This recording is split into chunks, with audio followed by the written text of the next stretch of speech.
Ladies and gentlemen, so we will make a start. I think welcome Councillor Prowse is joining us online, as is the prep as well. And I'm sure that our chair will be here with us as soon as she is able. So having looked at the agenda, the item first on the agenda is apologies for absence. So if I can hand over to you, Beth, please. Yes, certainly, Chair. To receive apologies from Councillors Bernard, Maskell, Whitehead, York and David Knight. And as you mentioned, Chair, Councillor Prowse is joined virtually, but will be unable to take part in voting. Thank you.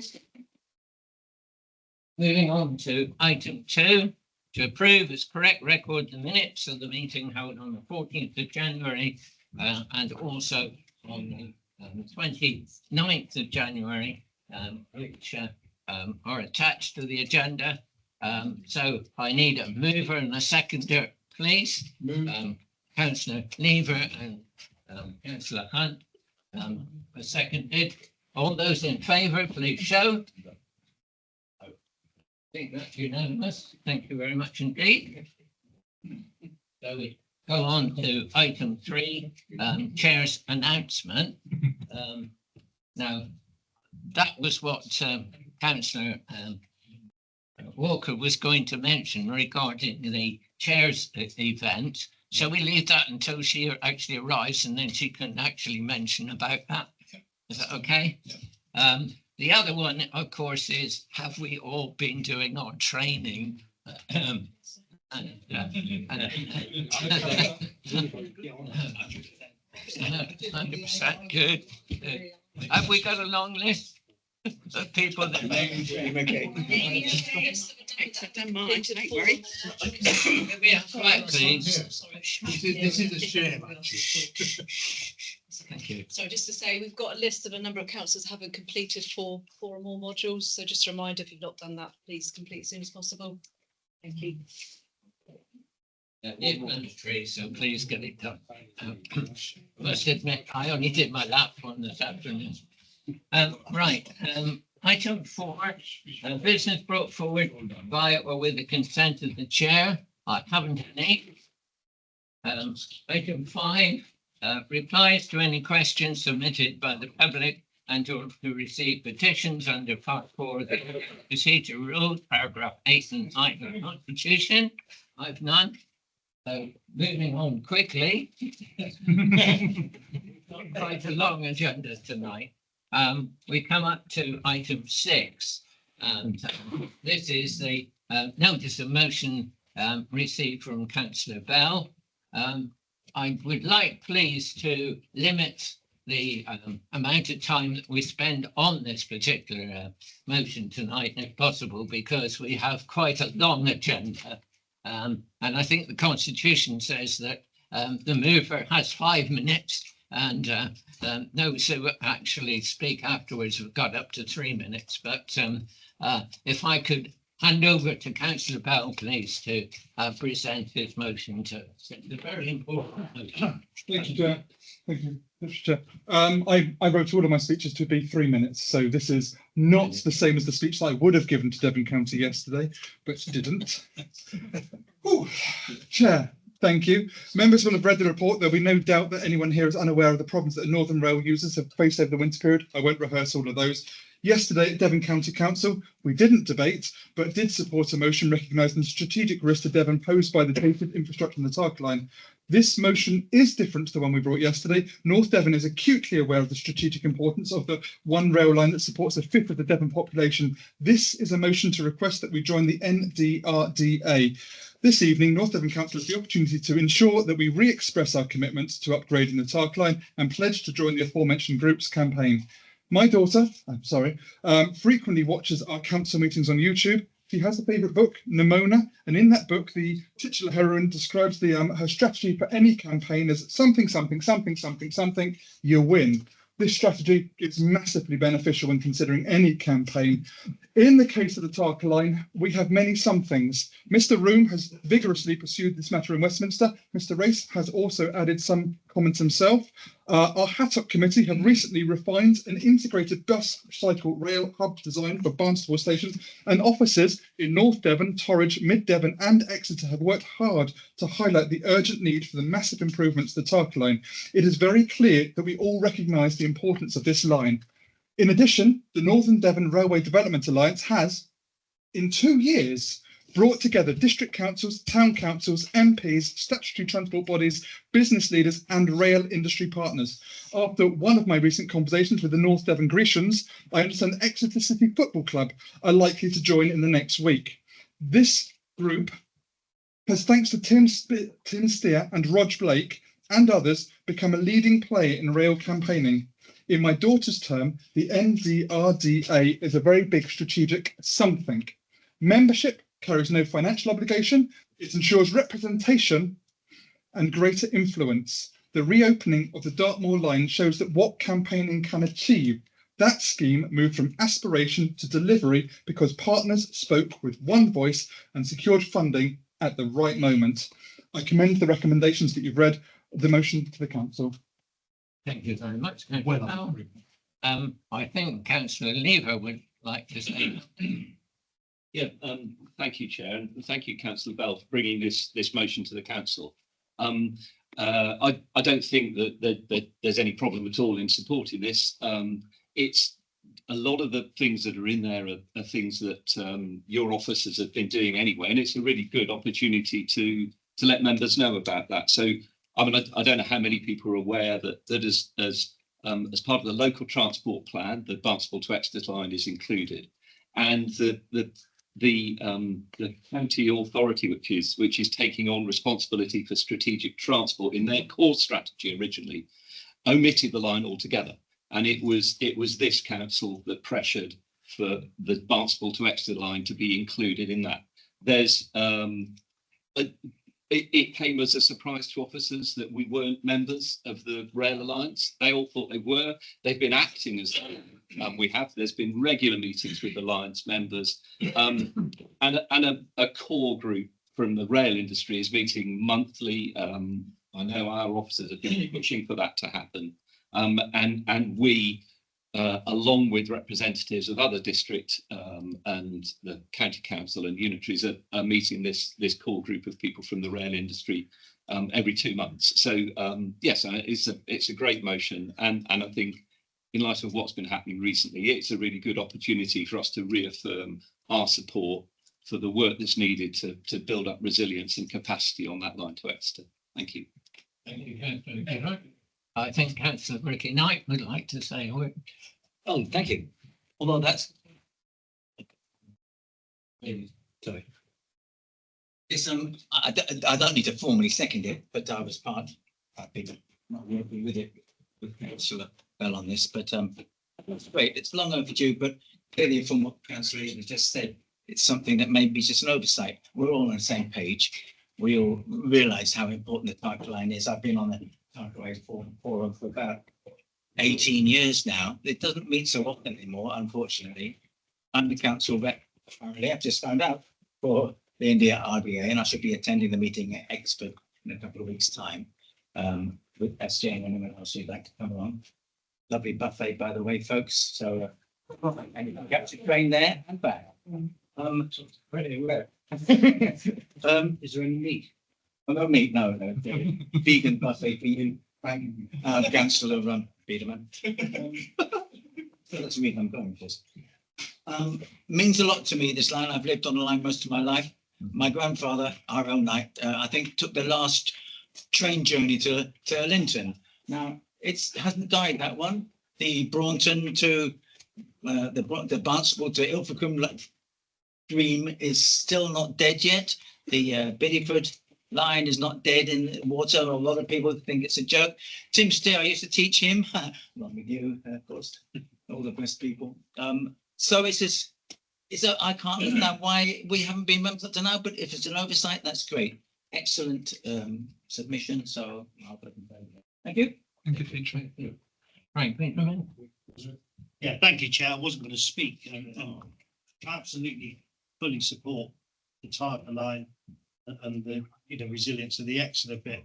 but given that Councillor Knight has just mentioned the Bideford to Barnstable extension, I would have nervousness about what we're voting on, because I certainly wouldn't want to vote no that would support that thing, because the Tarka Trail is one of the biggest economic drivers for North Devon and is used massively, as well as the impact that might have on the community. So I would need to be assured by voting and joining the alliance, and that I would join as keen as everybody else if it's about resilience and the Tarka line between Barnstable and Bideford.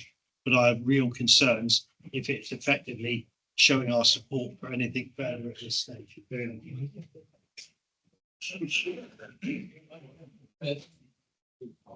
I go to? And, sorry, I thought you had your hand up. Yes, I did, but you asked if you could go to someone else. Nodded to say, yes, please do. Can I come to Ken? It was just in response to that last point, Chair. Yeah, If I can refer you to, I think it's paragraph 10 of the motion, it's set the purpose behind the alliance being established, and it references in there, it's to deliver a modernised Tarka line between Barnstable and Exeter, explore potential extensions, which I guess would be the Bideford to Barnstable one, and advocate the economic, social and environmental benefits of these improvements. So it's all encompassing, I believe, but by signing up, become a member of the alliance, you are not signing up to agree to any particular rail line or anything. It's just to be part of that collaborative effort.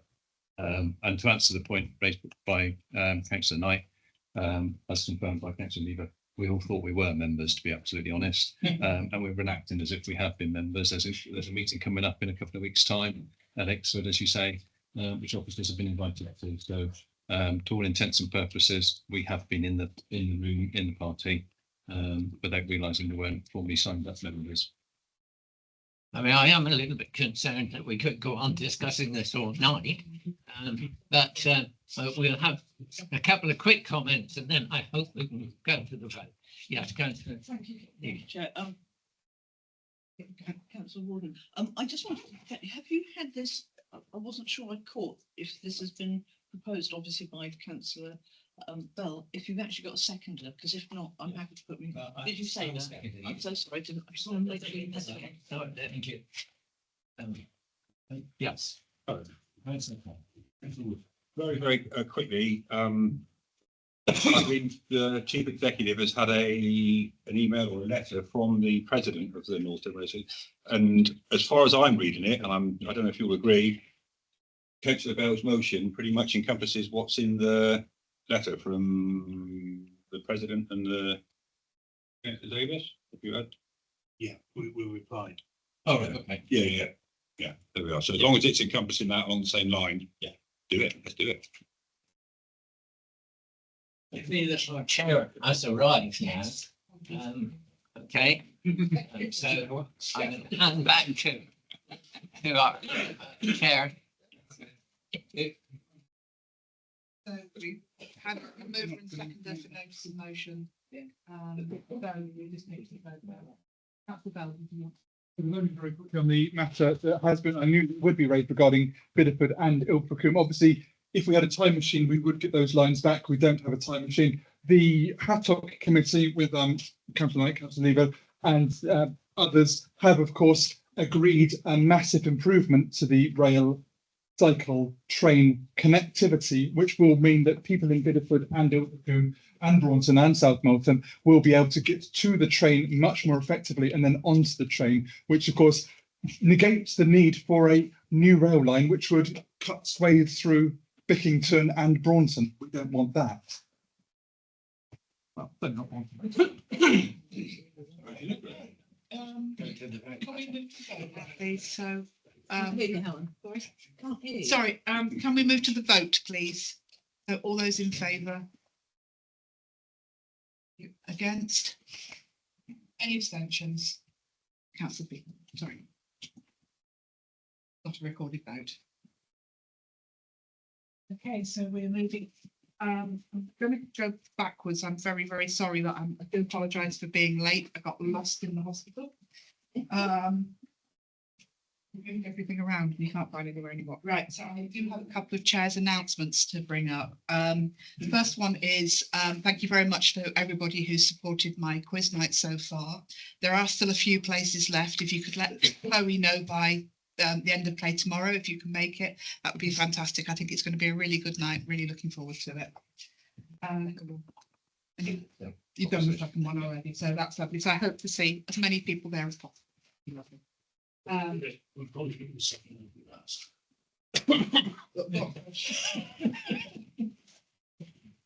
Yeah, I don't think anybody's access has been taken away yet, but there is a definite yet in that one. So moving on to item 7, if I could pass over to our monitoring officer, please. Thank you, Chair. So this is a quick on item 21, which is the dispensation item. This is just to say that members of S&R committee that are dual hatted, so on the district and town or parish councils that have put in an expression of interest for the transfer of district council assets should leave the room for that item. So that, and just looking down the list, that is everyone apart from Councillor Milton. Sorry, I can't even talk.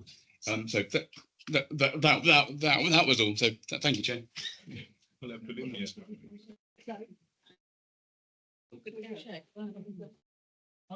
Okay. Yes, certainly.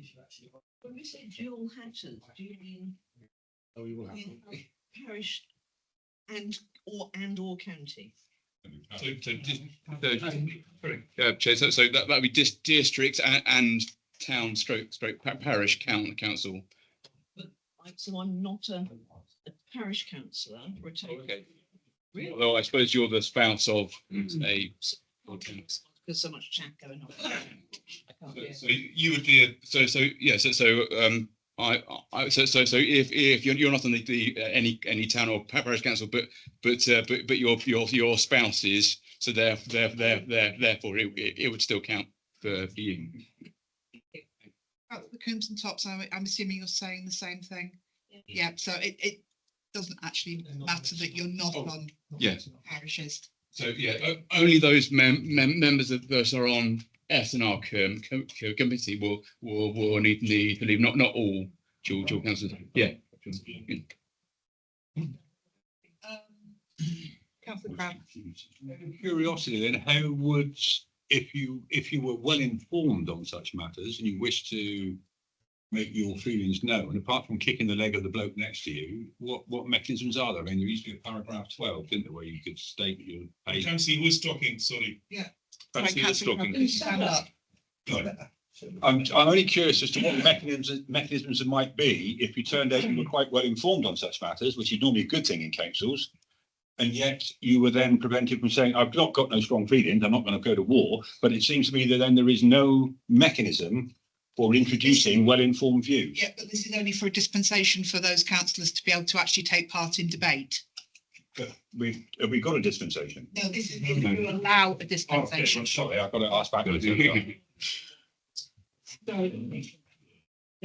Basically, right, anyway, so item 7, declarations of interest, please, Steph. I have no declarations of interest, Chair. Thank you.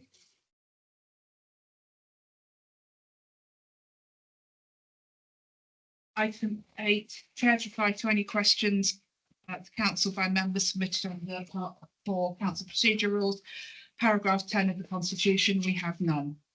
Item 9, to agree the agenda between part A and part B, confidential restricted information. There is no part B. So we move to part A and item 10, the report of the leader of the council.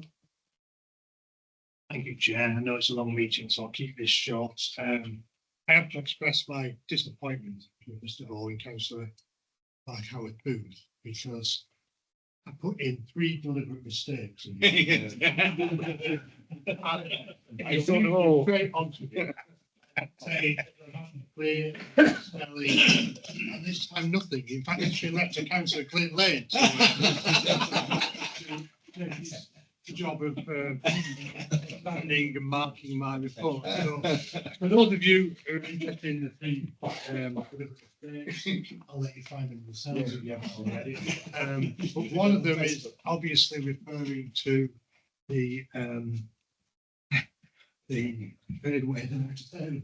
trade waste that's been going on for so long. In fact, when we talked about trade waste last time, Henry at SNR, it was earlier this month, it must have been, I deliberately mentioned the fact it was on Groundhog Day, because it was Groundhog Day that we were once again revisiting trade waste.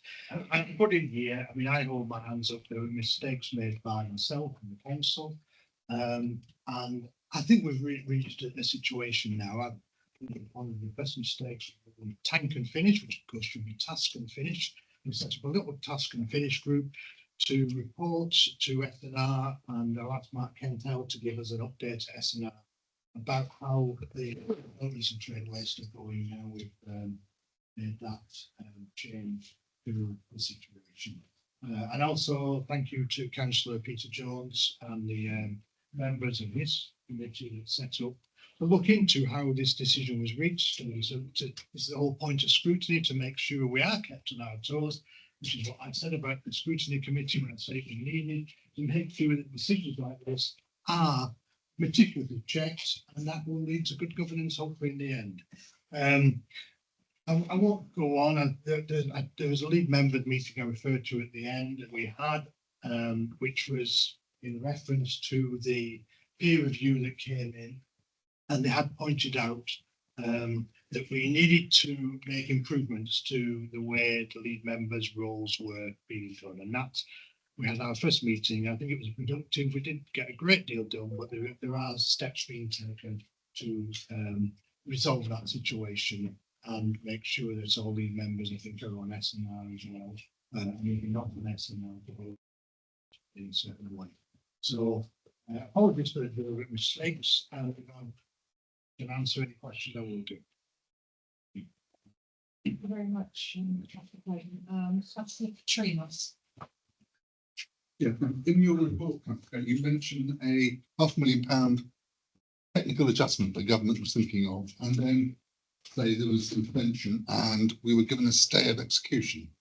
Does that makes it sound as if there's a time limited period until which we get this £500,000 hit? Is that right, or am I misunderstood it? I think John's going to refer to this later on. But yeah, what happened was it was the Friday before, wasn't it, John, that we had notice from the government saying it had been rejigged, and I think it was done by the Treasury without respect to the actual local government. Yes, Johnson reminds me, but it got resolved. But it's because it's a 3-year settlement, we are going to suffer next year. Yeah, so the Friday before the final settlement came out, which was on the 9th February, which was after Strategy and Resources had already considered the budget, we caught wind that there was going to be a technical adjustment to the funding settlement. So that was announced on the Monday.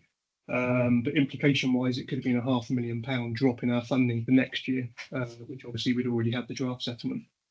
So following representation by the MP and leaders from the final settlement came out on the Monday, and the government announced a one-off technical support adjustment grant to reinstate that funding, but it is only for 1 year only. So that means that the year of 27, 28, 28, 29, there's reduced funding from what was in the original draft settlement. But I'll take you through that when we run through the budget shortly.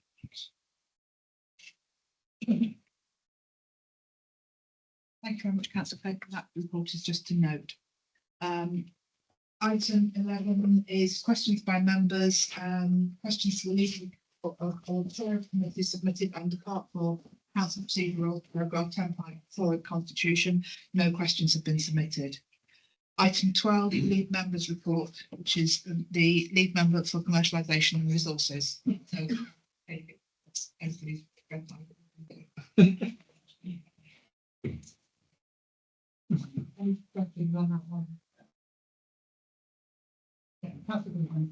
Thank you, Councillor Walker. Pleasure of walking through Green Lanes today, actually, and sort of got me thinking. And but then got counted. So I noted there were 5 units are currently. Sorry, Pat, could you stand? Oh, I do apologise, sorry. Yeah, I noticed there were 5 units that are currently empty, 3 of which were just recently left empty by the River Island leaving. And one of those was being used by Flourishing Barnstable, so in effect only 4 actual empty units. And you know, it's really, I noticed a new floor and the new benches and everything else. Obviously, the council's investment has transformed the centre from the decline we've seen under previous owners. But could you confirm whether the centre is performing in line with the budget figures set out at the time of purchase? And outline what actions are being taken to fill the remaining vacant shops? And thank, on behalf of the council, everyone's efforts to turn the centre around in a challenging environment is clearly doing a lot better than many centres I've actually been to around the country.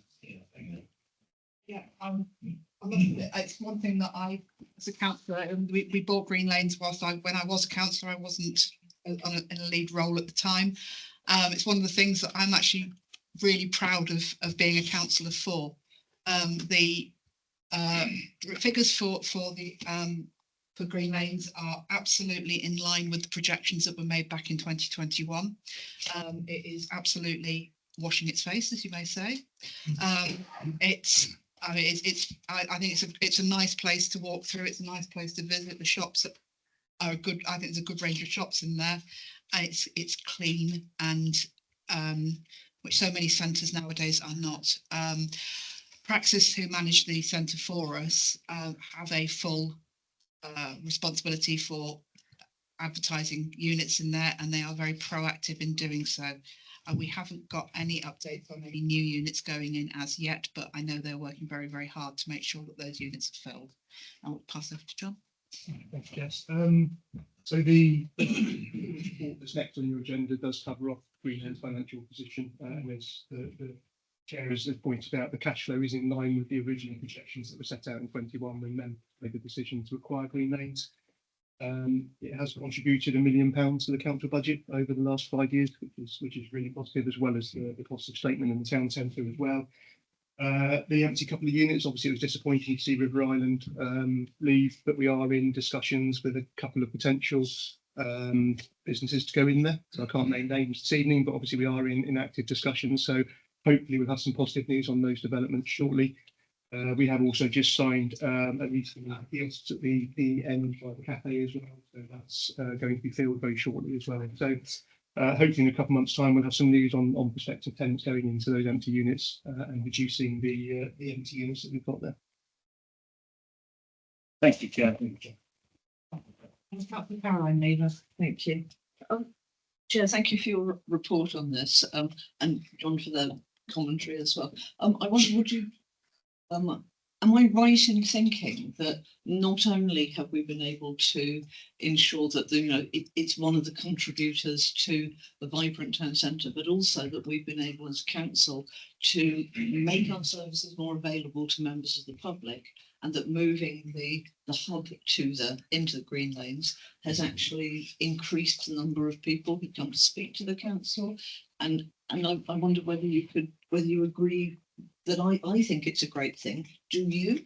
Yeah, I absolutely. It is definitely a great thing. The longer opening hours for our town centre is fantastic. It's a fantastic thing to have been able to do for our residents. We get a lot of positive feedback that people are able to sort out their issues just by popping in there.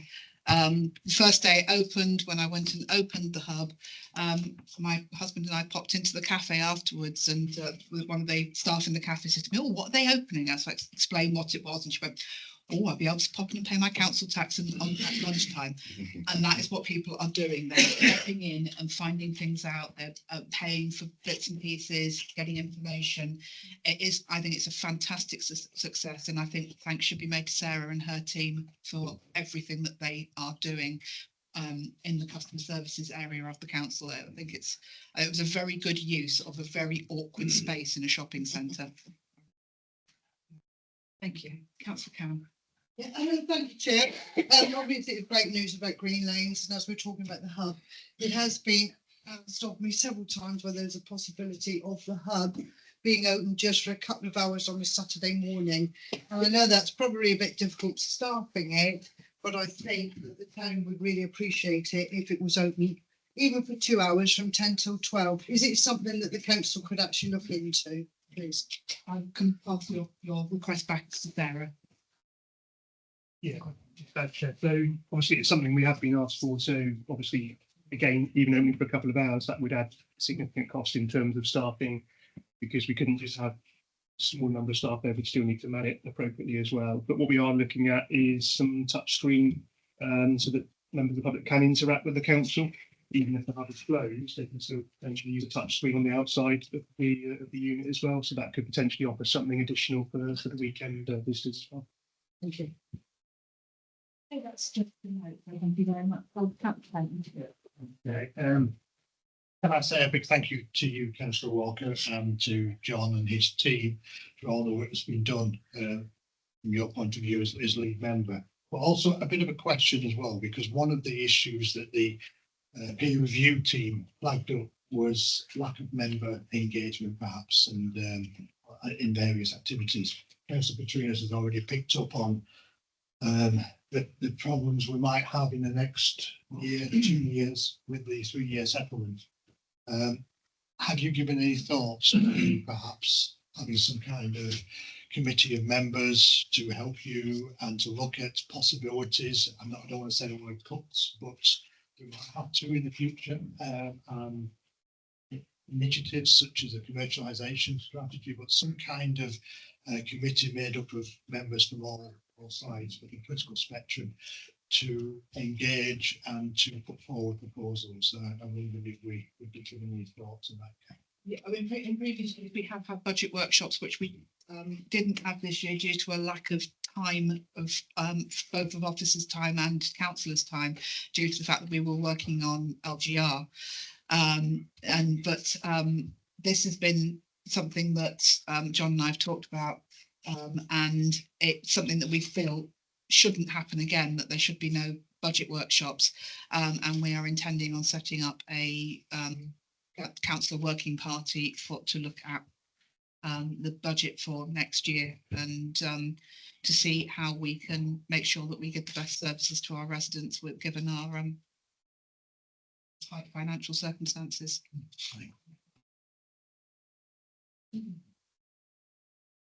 Moving on to item 13, financial management report from Q3.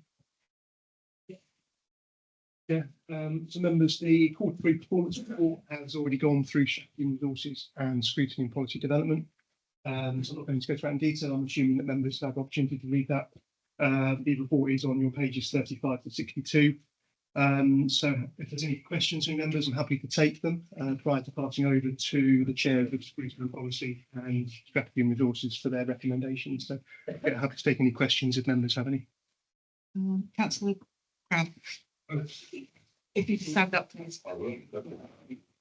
Not easy. You get fined by me. Shall I hold it for you?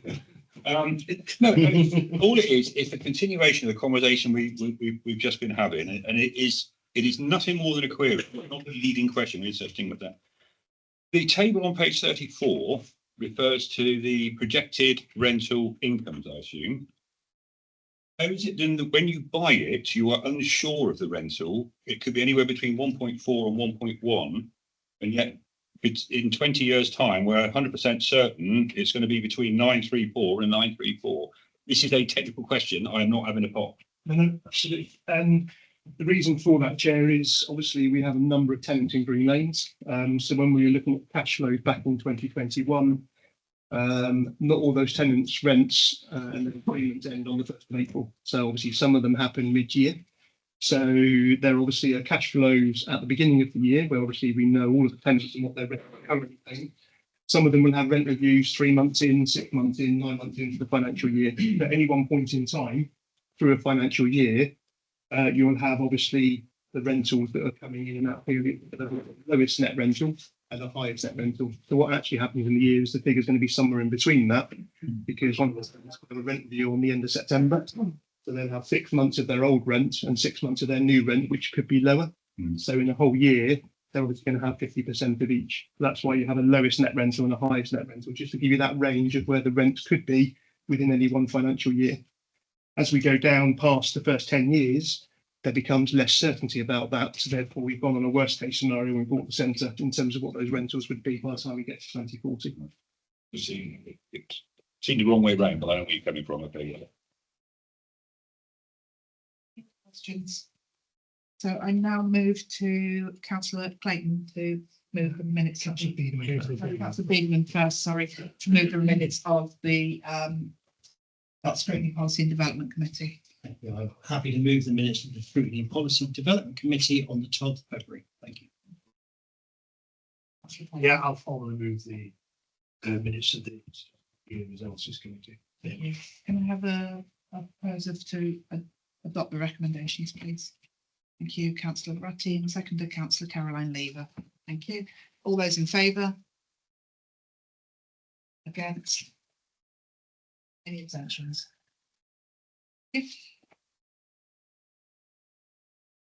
14 fees and charges 2026-27. Thank you, Chair. So members, item 14, your fees and charges for 26-27 year. They're set out within the report on pages 65 to 136. Again, these have been through Strategy and Resources Committee and Scrutiny and Policy Development Committee. When they came to Strategy and Resources Committee, they were then adjusted following the conversation around the retention of trade waste service. So an additional recommendation came into the Strategy and Resources minutes in that the trade waste fees be increased by 46%, taking on the forecast level of customer demand for that service. That was built into the Strategy and Resources recommendation and also then went on to Scrutiny and Policy Development Committee. In addition to that, you also have the harbour charges review that have come forward from the Harbour Board at their meeting on the 10th of February, and that's set out in your minutes on under item 14A. So, Chair, I'm happy to pass over under item A to Councillor Wilkinson to put forward the recommendation from the Harbour Board for the meeting of the 10th of February, and then on to item B, Councillor Beedman, minutes of Scrutiny and Policy Development Committee, and then following that on to Strategy and Resources and Councillor Clayton. Yeah, I'm also happy to make a proposal for the recommendations from the Harbour Board. Worth noting that we are still very much one of the cheaper areas down the coastline, and it's very reasonable rates. Again, Chair, happy to move the minutes of the Policy and Scrutiny Committee of the 12th of February. I'll formally move. Proposer, Councillor Ratti, Councillor Jones, all those in favour? Against? Any abstentions? Yes. Item 15, the revenue budget. That's me. Yeah. I have a little introduction. It's rather similar to my report, I'm afraid, but just to bring you a little bit of the highlights. The main highlight we've got is we have a legal duty to prepare a balanced budget, and I'm pleased to report that for the financial year 26-27 we are able to do this, especially with the forecast budget gap from this financial year of 1.6 million. Whilst we welcome a multi-year financial settlement to allow medium-term financial planning, we are very disappointed that this means a real term cut in the authority's funding, taking account of inflation to 10%. This is now being cut by a further amount for next year of £500,000 following the Treasury review. With our purchase of Green Lanes in 2021, we continue to see a positive income stream despite the volatility of the retail sector in line with the projections made at the time of purchase. Our chargeable non-statutory activities have to be a positive source of income to the authority. The council is unable to support businesses and residents with non-statutory services that do not at the moment pay their way. This means that difficult decisions have had to be made by ending the recycling service, trade recycling services, and increasing the charge for the trade waste service. This means that council taxpayers will not be subsidising a loss-making service The green garden waste unfortunately also has to go up because it needs to cover its costs. There are cost pressures within housing, with the needs for temporary accommodation still being very high level. We're continuing to invest in our own housing, not only saving money for the authority, but providing a more suitable environment for our residents in urgent need of housing. One of the things I will say about this is on Facebook, you read all the time, oh, the council are buying houses for illegal immigrants. We are not. We are buying houses for our residents. Some of the schemes have an element of housing, they're not asylum seekers, refugees under specific schemes where they are people who have helped our country out. And we need to support them and we need to support our residents. And that is what our council does. And in my opinion, they do it well. Yeah.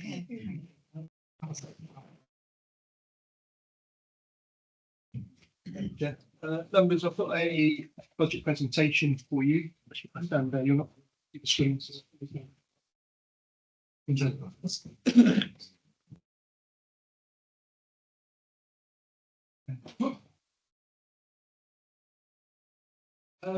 members, I'm just going to run through the draft 26-27 finance settlement.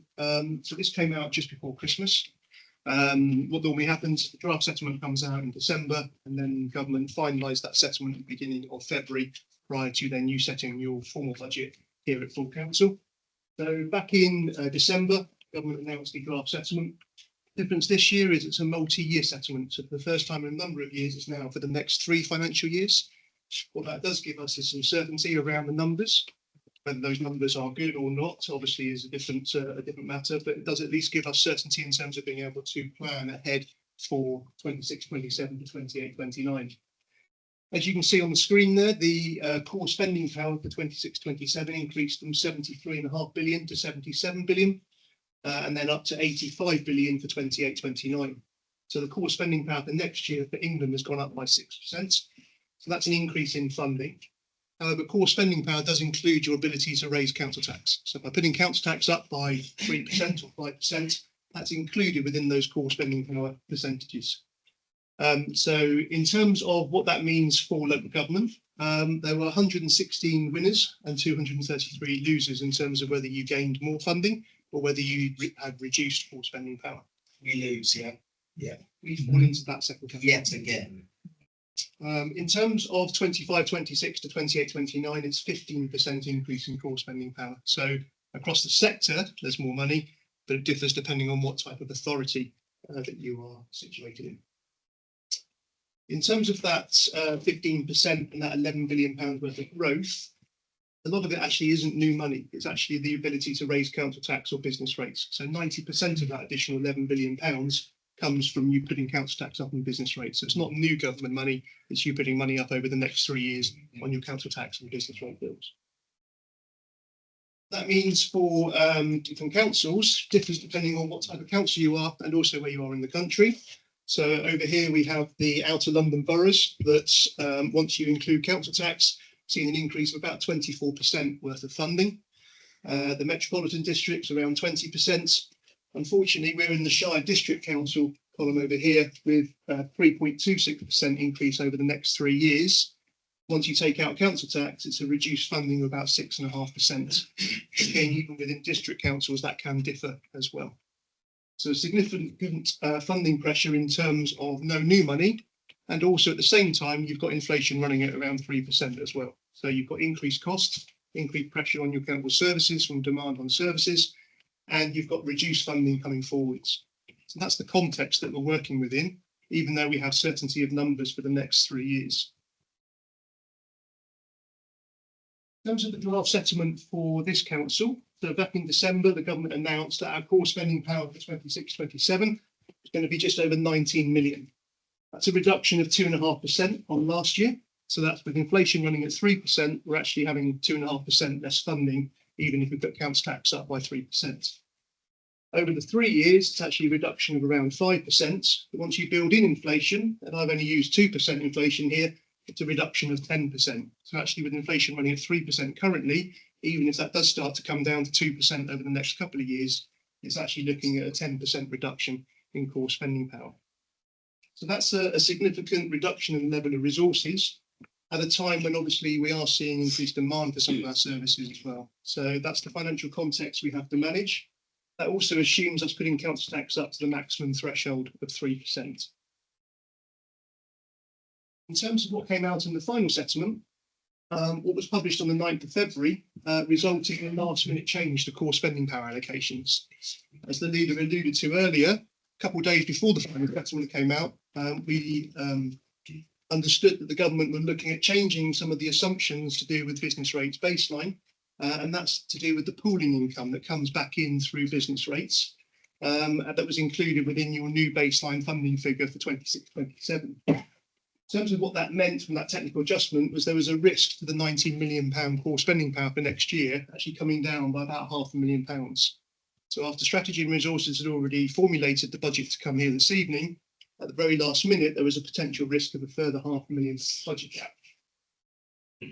That also meant for later years, for 27-28 and 28-29, with further reduced funding as well. What we immediately did was lobby the North Devon MP and also directly to government officials at MHCLG. And copies of those letters are shown in your papers this evening in Appendix G, page 179 to 181, and Appendix H on page 183 to 185. Following those letters, we then were invited into a meeting on the Monday prior to the settlement coming out on the Tuesday. And the government announced that they would actually reinstate the level of core funding power for 26-27 to the original level by reducing the funding by £500,000 and awarding a one-off technical support adjustment grant in order to make sure that no council had reduced funding to what they were originally announced back in December. So what that did in terms of the core spending power was it maintained the same level of cash funding for 26-27. So we stayed at 19.1 million. However, it meant that our funding for 27-28, which was originally at 18.6 million, coming down by a further 400,000, and then the funding in 28-29 coming down by 700,000. So it was a 1 year additional funding to maintain us at the existing core spending power, but obviously that has an impact in the latter 2 years. So that meant actually we've now got a bigger financial gap in the medium-term financial forecast shortly. But going back to the earlier questions about how we address that, early intervention is important. So whereas we normally pull the budget together in the autumn for the following financial year, we need to start addressing that early doors now and looking at that in March and April so that we can pull together a draft budget position really by the end of the summer in advance of then going into that detailed conversation in the autumn winter. We don't need to wait for government settlements now because we now know what those figures are looking like. The earlier we can pull together those draft budget figures and have conversations with members to drive forwards what those changes may look like, that needs to happen in the early part of the next financial year. So all of those figures have been built into our financial forecasts. A number of members asked about changes to business rates and what was happening for 26-27, because that does affect our funding, but also affects local businesses out there in the community as well. So these next few slides just take you through some of the changes for business rates for 26-27, because there is a couple of changes. There are changes to the multipliers that business rates get multiplied by. So you have a rateable value for your business, and that's multiplied by a multiplier. Lots of multipliers. And that gives you what your business rates are for the year. The changes this year is that there's a revaluation that takes place every 3 years. So the new revaluation for the 1st of April 26 takes into account the assessment of market rents at the 1st of April 2024. Nationally, there should be no more money in the system because if the market rents go up and the rateable values go up, the government will reduce the national multipliers. So the level of business rates in the system should stay relatively around the same core number. So as you can see here on the left-hand side, we've got the old rateable values and the old multiplier. If the new rateable values are higher, the new multiplier that it's multiplied by comes down. Government have also introduced some new multipliers to try and help support businesses moving into the new financial year. So previously there were 2 multipliers, one for small businesses and one for standard businesses. Now there are 5 new multipliers moving forwards. In terms of the revaluation, it does change depending on where you are in the country. Nationally, revaluations have seen an increase of 19.4% across England. That differs depending on where you are. So in London, it's actually higher at 22.3%, which you would expect in terms of rental values. For the Southwest, we're down at 17.6%. will differ depending on what type of business you are. But that's the level of revaluation increase that we're seeing with rateable values. So just on face value, that looks very high. But obviously, you need to understand that then is multiplied by a lower multiplier to give you what your actual business rates bill actually becomes. And some of these numbers are quite scary. In fact, I was contacted by a business locally recently who had seen their rateable value go from 17,000 to over 30,000. And they were worried that their business rates bill was going to go up quite significantly. Their actual business rates bill has stayed pretty much around the same value at £4,000 because of the change in multipliers and the change of reliefs they can get. So even on face value, it might look like the bills are going up, but the end result in terms of the business rate bill actually becomes potentially somewhere around the same level for a lot of businesses. One questions at the end, or what do you want? If that's okay. Yes. Yeah. In terms of what that means compared to previous revaluations, back in 2023, the revaluation exercise came out with the South West around 9.3%. So the revaluations this time have gone up quite considerably. Multipliers that the rateable values are multiplied by, you have a small business multiplier. So for the current year, 25-26, that's at 49.9 pence. And the standard multiplier is at 55.5 pence. So if you have a rateable value of 10,000, then the standard multiplier gives you a rate bill of about. That's what it is for the current year. That changes as we move into 26-27 because there are now a number of new multipliers. But the revaluation itself could trigger some business rate appeals, and to compensate for that, the multiplier is adjusted, taking into account what they feel the level of appeals coming forwards may be, and allowance is made in those rateable value appeals moving into 26-27. In terms of how the multipliers are calculated, so the small business multiplier, which is currently 49.9 pence, you'll recall earlier I said the revaluations have gone up by about 19%. So straight away, the 49 pence in the pound is reduced by 19 pence to compensate for the fact that rateable values have gone up. There's then an adjustment for appeals and an adjustment for inflation to bring it back to about 43 pence. So the multiplier for small businesses has gone from 49 pence down to 43 pence. So that's where they make the adjustment. So if the rateable values have gone up, multiply that by a lower multiplier in the pound. And similarly for the standard multiplier as well. However, they have introduced some new multipliers if the system wasn't complicated enough. So the current multipliers here of 49.9 pence and 55.5 pence have been reduced down by about 6 to 7 pence because of those adjustments I've just shown you. However, they've reduced them further by 5 pence for retail, hospitality and leisure businesses. So if you're a small business with retail, hospitality and leisure, rather than paying 43.2 pence, you're paying 38.2 pence in the pound. So there's a further 5 pence reduction for retail, hospitality and leisure businesses. That's if your rateable value is between 51,000 and 500,000.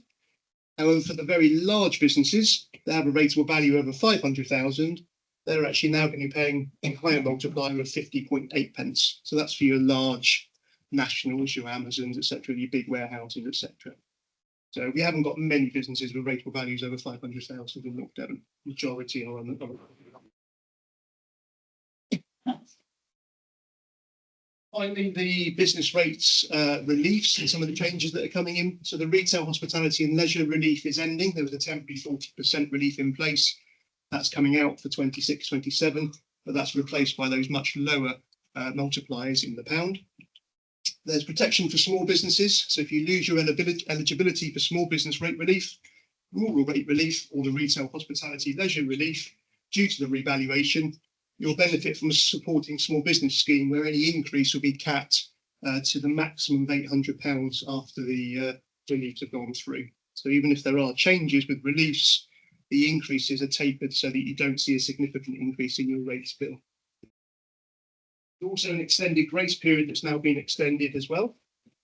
So previously, if you have a business rate relief, which is eligible on your first business, if you acquired a second property in a second business, that previously was only in place for 1 year. That extension has now been extended to 3 years. So they've been given a little bit more leeway in terms of how long you can have both properties before you lose the small business rate relief. There's also a new transitional relief scheme in place of 3.2 billion to cap how much bills can go up by following any revaluation exercise, and that's phased in over a number of years as well. And there's also a new 10-year relief, 100% eligible electrical vehicle charging points and EV only forecourts that's come in as well. So that's a new release that's come in. And further to this, since the settlement came out, obviously the Chancellor announced 15% reduction for eligible pubs and businesses that have music venues as well. So that's on top of any further reliefs that they currently get, is that additional 15%. So they're the main changes to business rates and how the business rate scheme has changed for this year. So if you do get any detailed questions from your constituents, and obviously hopefully that gives you a little bit more understanding of some of the changes that have come in. But if there's any further detailed questions, say send them through to us and the team, and we can help them out. In terms of what that means for us as funding, so previously we had a baseline figure for business rates funding within our government funding within our budget. We also then got to keep an element of growth. So since 2013, our budget has had about £3.5 million worth of business rate growth. That's been taken away for 26-27 and reset as part of the government funding changes. So the £3 million has been taken away and replaced within our core government funding. That means now there's no new growth in the system for 26-27, but that doesn't mean there may not be growth for 27-28 onwards. So we're hoping that there'll be some growth in the system that will be able to help the budget in 27-28 onwards. The benefit of that is that growth is now within our core funding. Even though core funding is coming down over the next 3 years, at least we have a bit of certainty in terms of that business rate growth for that first year, because it's now rolled up within our baseline funding. And in addition to that, we get the revenue support grants as well for the core funding. So, remind me where we were this time last year, February 25, you set a draft balanced budget for 25-26, and you had a budget gap identified about 1.5 million for 26-27. That had taken into account various assumptions around pay increases and assumptions on ongoing council tax going up by 2.99%, with increases in that budget gap going up to around £3 million for the latter years. In terms of our summary position for 26-27, that 1.5 million then had a number of adjustments to it. The original MTFS included pay awards of 2%. It assumed that inflation was starting to come down, and we would hope to get back to around a 2%. Inflation has been continuing at around 3%. The staff budget last year was 3.2%. We don't set it ourselves here, it's set nationally by national employers, and it goes through a consultation with the unions. The 25-26 pay award was agreed at 3.2%. So it was felt that 2% was a bit light going into 26-27. So it was changed back to 3% for 26-27. If it differs to that, that will obviously come through in the budget, but at the moment that's unknown because that has to go through the consultation with the unions. We touched on green lanes with the net cash flows and the business rates. That's now been built into the 26-27 budget. We were previously using the budget management reserve for 25-26, but really we should only use reserves as a one-off. So again, that added additional cost pressure to 26-27. And some of the other changes identified were around pension revaluation. So we challenged the actuary about the ongoing employer pension contributions. It gets revalued every 3 years. And as part of the triennial review coming out this year, it was identified that asset values and liabilities of the pension fund had improved quite considerably. So therefore, was it appropriate to keep contributions at the rates they were at? So the actuary agreed, and we saw a 3% reduction in our employer pension contributions. It doesn't change the pensions for any pensioner or any people retiring in the future, just changes the amount we pay into the contributions element of the fund. That yielded a reduction of about 600,000 on the budget. So that did help the budget by a credit coming back in. We touched on trade waste already. So the original cost within the budget has then been made cost neutral. So that's yielded a credit back to the budget. And then we had some funding changes coming in at the bottom through the business rates baseline and through the extended producer responsibility grant. What that then enabled us to look at is whether we could contribute any money back into our reserves as part of setting the budget for 26-27, because we identified that some of the funding coming in was only going to benefit for 1 year only. So the draft budget includes contributing £100,000 back into the Economic Development Reserve. We previously, over the last couple of years, have been using UK Shared Prosperity funding to fund business support activity. That funding comes to an end at the end of March, so it was felt for the next 2 years leading up to the end of the LGR process that it was important to continue that much needed business support. So the draft budget includes 100,000 per year over the next 2 years going into that economic development reserve. And then finally, the government announced there's no new money to fund the government reorganisation, but there will be some transition costs and upfront costs that we need to fund as a council. So it was put forwards to place 175,000 over the next few years into the government reorganisation reserve to start building up a fund to fund some of those transition costs, to fund the upfront costs prior to April 28. All of those movements then enabled us to bridge the medium-term financial gap for 26-27, and in front of you tonight put forward a balanced budget for 26-27. We've already touched on Green Lanes, not going to go into this one in too much detail, but the cumulative net return from Green Lanes since we built the centre is just under £1 million. It's actually higher than that because that assumes us building in all the borrowing costs that were set out in the report in 2021. We obviously pay off the annual repayments in terms of the principal, but we haven't taken out all of the external borrowing. So actually we've saved on some of the external interest costs by using our internal reserves and doing internal borrowing. So actually that saving on borrowing costs isn't shown within the Green Lanes account that's shown on our borrowing figures, where actually we save on our borrowing costs, therefore that increases that 972,000. So actually it's a better financial return than that if you look at the total picture. The net cash flow positions in terms of that reduction are in line with what was originally set out when we presented the acquisition of Green Lanes to members back in 2021. But as we can see, the net rentals did look to reduce by about 200,000 by the time we get to 25-26, and then they steady. But again, that was based on tenancies known at 2021. Some of those tenancies have changed. We've got new tenants in there, and hopefully we'll get new tenants in the empty units, as we've alluded to earlier on as well. But even with the current rentals, it's still covering its costs and still covering the borrowing costs that were set out. In terms of council tax for next year, this time last year you increased by 2.99%. We've got the ability to raise up to 3% without the need to hold a referendum.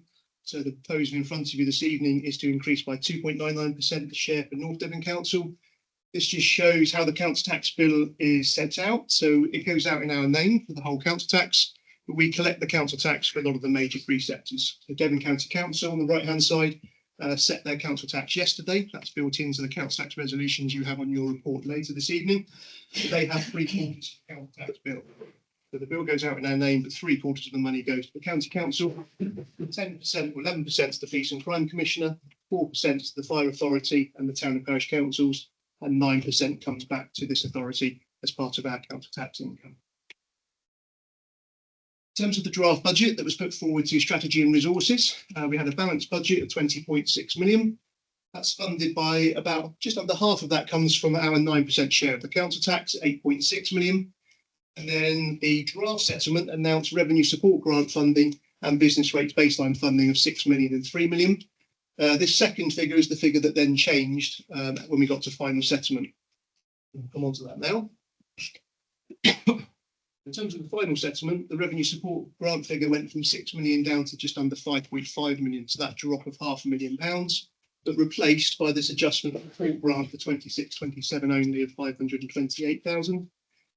We then have some business rates renewable energy income of 750,000. Any renewable energy business rates we get to keep 100% of that, and any growth in that area, we get to keep 100% of the growth. So we have a balanced budget of 20.6 million put forwards, and that's set out in a bit more detail in Appendix A on page 161 of your report. So the assumptions in the budget include a 3% increase on salary costs, 2.99% increase on the council tax bandee, and the garden waste subscription set out in your fees and charges earlier going up by £5. What you also have for consideration are your strategic grants. So these are the grants that are set out in Appendix B on page 163 of your papers. And as like this time last year, you have a consideration to make about the level of strategic grants included within the base budget. So on the far right-hand side, you have your base grant levels for your organisations. At the top here, you've got the AONB, Area of Outstanding Natural Beauty, and the Biosphere. Then you have your strategic grants to the likes of Mid Devon Mobility, who provide Ring and Ride Service, Age Concern, North Devon Voluntary Services, and the CAB. This time last year, you also awarded a £3,000 grant to the North Devon Records Office. And then in addition to that, you have the North Devon Community Lottery that's set up.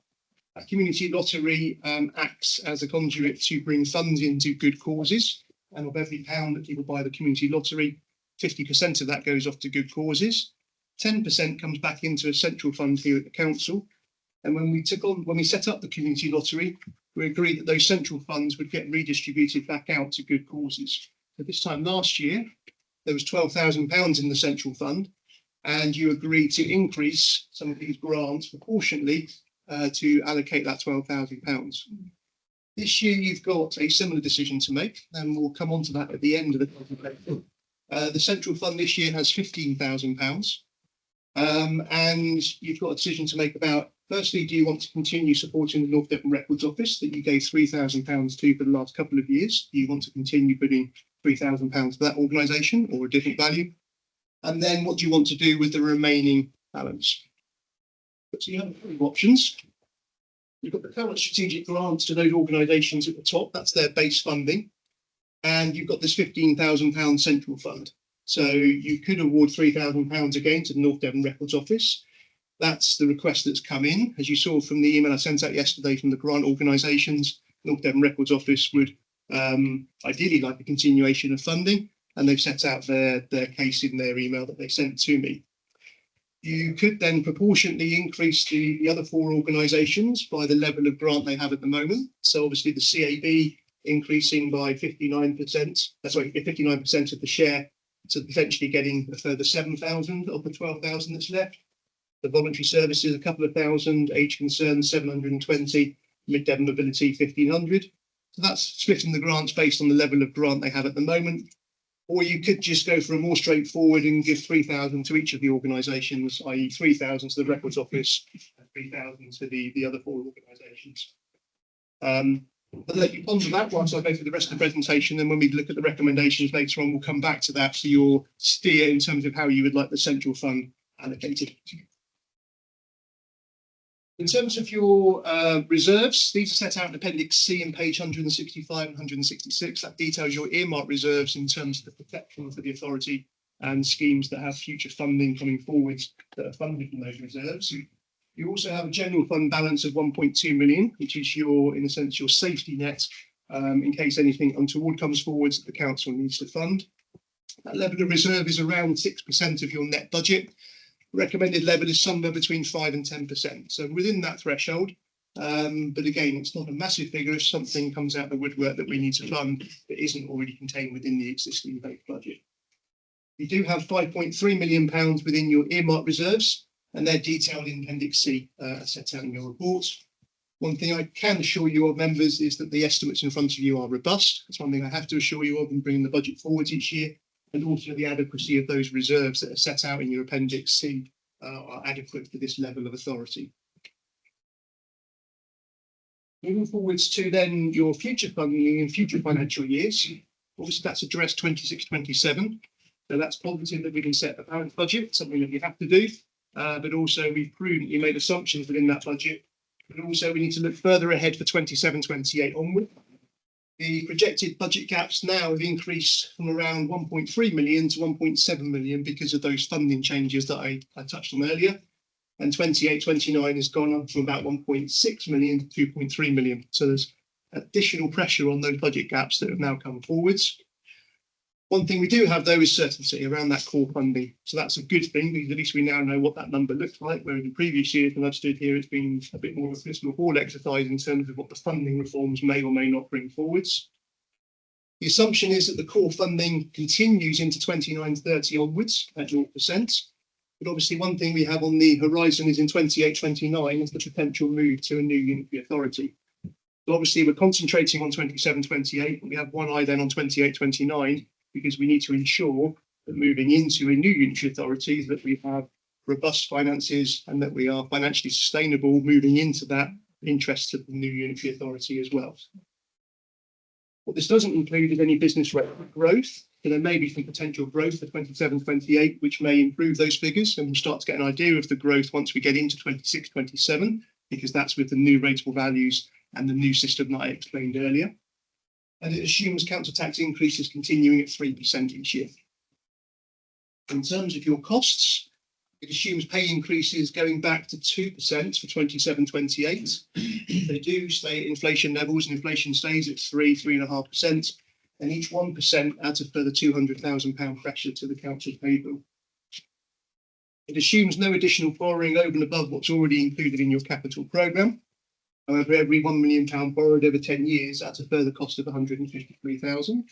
And as we've touched on with other capital schemes, if there are schemes that come forward that include borrowing isn't necessarily a bad thing, because that might bring about revenue returns such as we've seen at Green Lanes. And actually those revenue returns may outstrip the borrowing costs and actually provide a financial return to the authority, which is a positive move. It includes those contributions to the two reserves in economic development for the business support and the local government reorganisation reserve, but for the next 2 years only. It assumes those coming out in 28-29. It assumes a review of the parking charges in 28-29, so that's 3 years after the last review. But obviously it's fundamental moving forwards that we look to bridge those gaps early, as we've touched on earlier, and through the lead member and having those working groups set up through March and April to start addressing those budget gaps at the earliest possible opportunity. There's further detail sitting behind that that's in your budget papers in Appendix D, and that's on pages 167 to 169. That moves the revenue budget then onto the capital programme. The Q3 performance report earlier set out your capital programme investment of 27.8 million. That's over the next this financial year and the next 2 financial years. Those schemes are set out in a bit more detail in Appendix E on pages 171 to 173. And the capital programme is funded by a number of sources. We've got external and internal borrowing. So external borrowing when we go out to the Public Works Loan Board and get a loan that incurs external interest. And internal borrowing when we use our own cash reserves to fund capital expenditure, and we're borrowing off of those internal reserves. So we're using our own cash to pay capital spend, but we're not incurring external interest costs, because that's a cheaper form than using that money and then going out and investing that money and getting a lesser return. We also have external grants and contributions, and the team are very good at drawing down external funding. We've got over £12 million worth of that 27 million funded from external grants, about 40% of that funded externally. So really positive that there's capital spend of 28 million, 40% of that's coming in from external sources. The recommendation in front of you this evening is to approve the capital programme in those business cases that are included within the Q3 performance report that you've given. The projected borrowing need for the authority is set out in your Treasury Management Strategy, which we'll come on to later in the agenda. But this just sets out the level of external borrowing that is required to fund your existing capital programme. So the blue line is the line of how much borrowing we need to take on, and the orange line is how much external borrowing we actually will do. So the difference in between is actually the level of internal borrowing that we're funding that from our own cash reserves. And finally, there are risks associated with any financial plan. Obviously, the budget that's in front of you is robust, but there are risks around a number of those areas. Things can change as we go through a financial year. We do have some areas of mitigation and protection with the reserves we have, but some of those things can change, such as key areas of income. We can see fluctuation with some income sources going up, some income sources going down. We just need to be aware of those in terms of addressing those as we go through the year and making sure that we can still maintain a balanced budget through the financial year. In terms of the timeline, you've already taken the budget through the various committees, and that's why we're here tonight to set the budget and then putting in the council tax later on your agenda. Hopefully. And then finally, in terms of future options to consider, we've already touched on the benefit of having something like an investment in Green Lanes, the extra income that's brought the council. They're the types of things we need to consider moving forwards. How can we address that budget gap? We can't just address it by cutting our cloth and reducing costs. We can look at that, but that does have an impact in terms of our service delivery. But that may be something we do have to address and make some difficult decisions. Can we get additional income by looking at some of those investment opportunities and bring new income opportunities into the council? We've already started to buy further properties for temporary accommodation. Each property we buy does yield financial benefits for the council in terms of reduced spend on bed and breakfast and rentals. It also gives us an asset that grows in capital appreciation each year and saves us a net £10,000 to £15,000 per unit of accommodation. So the more properties we can acquire for temporary accommodation, the better financial position and also better for the clientele that we're placing into the units as well. We're also moving towards, we are a registered provider now for local authority housing delivery, and obviously the units at Boughton Street will be coming on board early part of 26-27, together with then the new units in Ilfracombe at the latter part of next financial year into 27-28. But looking at those new housing opportunities and potential revenue streams that can come in and help benefit the council budget as well. I've already touched on growth with the business rates retention scheme, and potentially there may be growth moving into 27-28. And we'll consider that once we get into this new financial year, and that will feed into the budget groups and conversations we have with the new member and yourselves as members. Members, that concludes your budget presentation for this evening.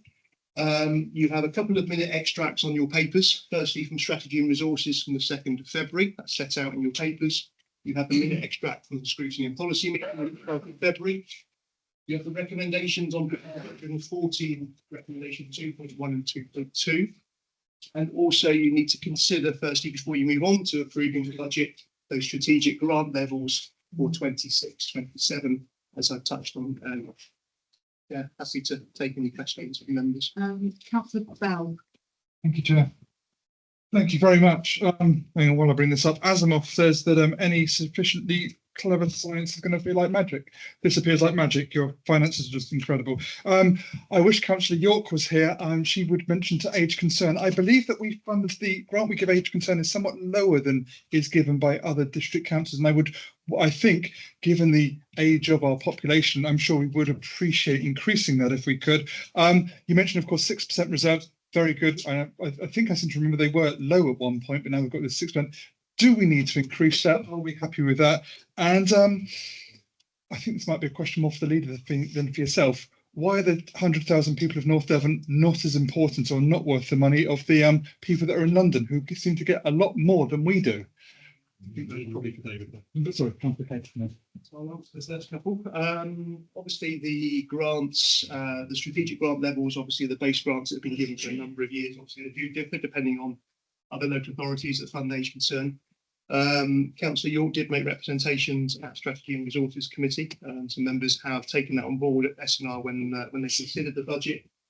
Obviously, you have the papers that I've emailed out yesterday, one of those which comes from Age Concern. Considering strategic grants, obviously you need to consider the additional benefits those fundings may bring those organisations. So again, I'll leave that for members to consider that when they determine the allocation of those grants. But again, that's for members to consider in terms of whether they want to increase that grant in line with the extra funding from the central fund. Forgive my memory, the second question was around the so yeah, 6% obviously on it's within that threshold of what's we feel is acceptable to this size of authority. It is a judgment. The 5 to 10% obviously is a recommended threshold, but it comes down to our judgment as to whether we feel that is suitable for this size of authority, which it is. Yes, it would be lovely to have more reserves than that. There is a bit of a myth amongst, I think, central government that district councils have sat on very high levels of reserves. I think, as you've seen there, we're not sat on high levels of reserves. The earmarked reserves are earmarked for capital schemes, things that we've decided to invest in to try and improve for the benefit of North Devon. We're not just sat on slush funds. So it's important we have reserves to protect the council and protect the financial viability of the council. Yes, it would be nice to have bigger reserves, but as the funding keeps going down each year, it's very hard to put more money back into those general reserves.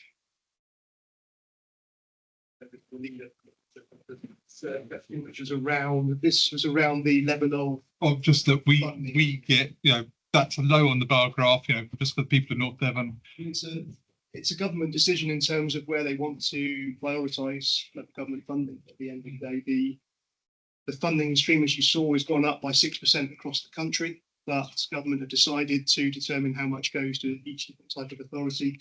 There obviously are, as you know, through the county council, significant pressures through other council areas, the SEND budget and adult social care, children's services. So they have earmarked more funding to some of those areas and some of the upper tier councils.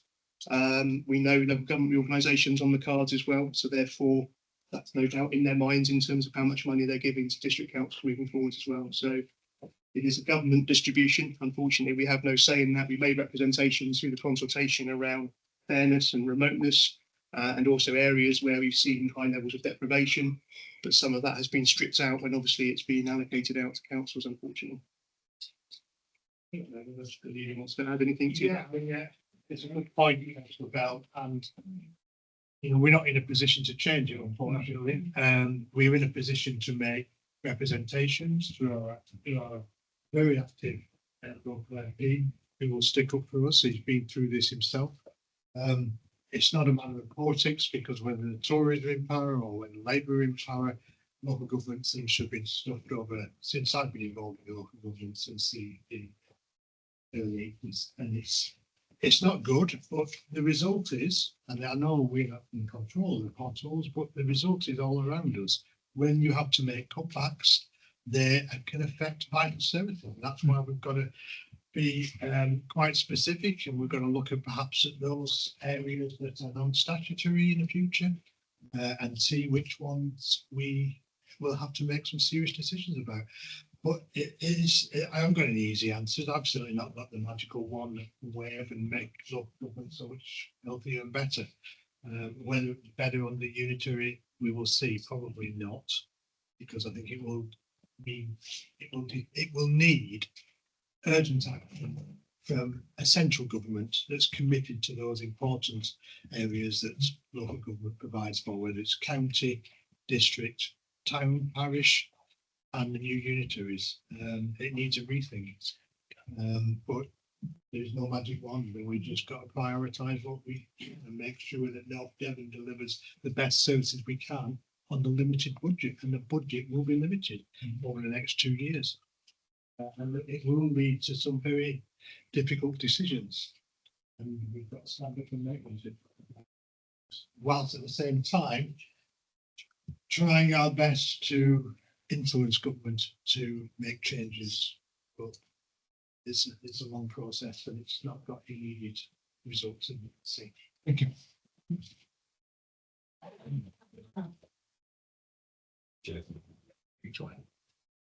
I'll be brief, but it's lengthy, unfortunately. Right.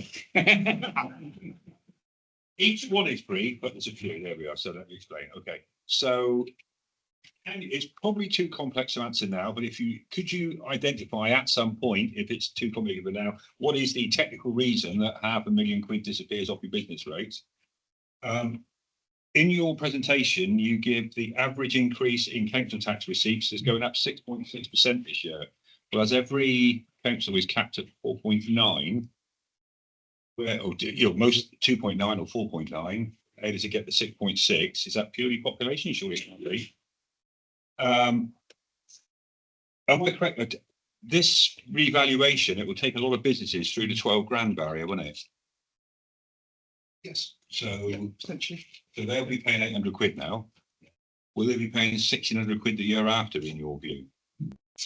It depends on, obviously, not necessarily anymore. It depends on where they are with the multiplier, because the multiplier is going down. So even if they're But the increase is capped at £800 per year. to a maximum, Okay. yeah. So depending on where they are in the tapering of their relief, because they may end up with some relief coming out, not necessarily all of it, and also with the new multiplier, some may see no increase at all. As I alluded to earlier, 12 grand.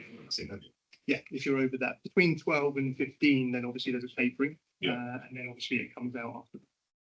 I mean, as an example, I know one business has gone from 12 to 18. He was free. He's now going to be 43% of 18. Yeah. I don't care about multipliers. He's still going to have a large drink to find, isn't he? So There is a cap of £800. Yeah, That's yeah. the maximum they would pay. But then there is 16 the year after. a transitional period into the years after, until we know what they're going to announce for 27, 28. Yeah.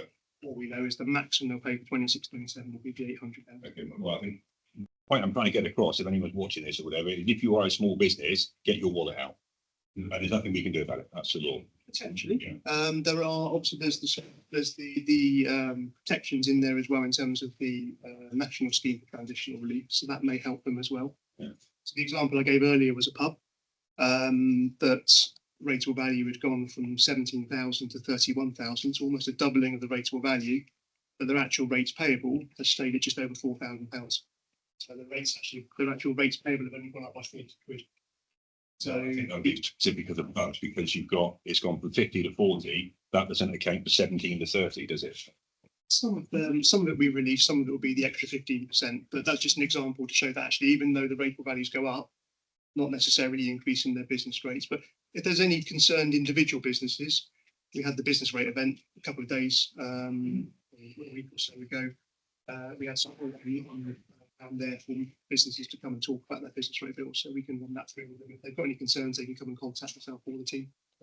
So just coming back to very quickly to those first two questions, then have you got any idea how the government has assessed the council tax is going to go up 6.6% this year? So, And what is he on the £500,000 technical, but if that's complex? Yeah, so the council tax increase obviously is capped for county councils, obviously at 5%, district councils at 3%. Yeah. Obviously, the police and crime commissioner can obviously put theirs up by a certain amount.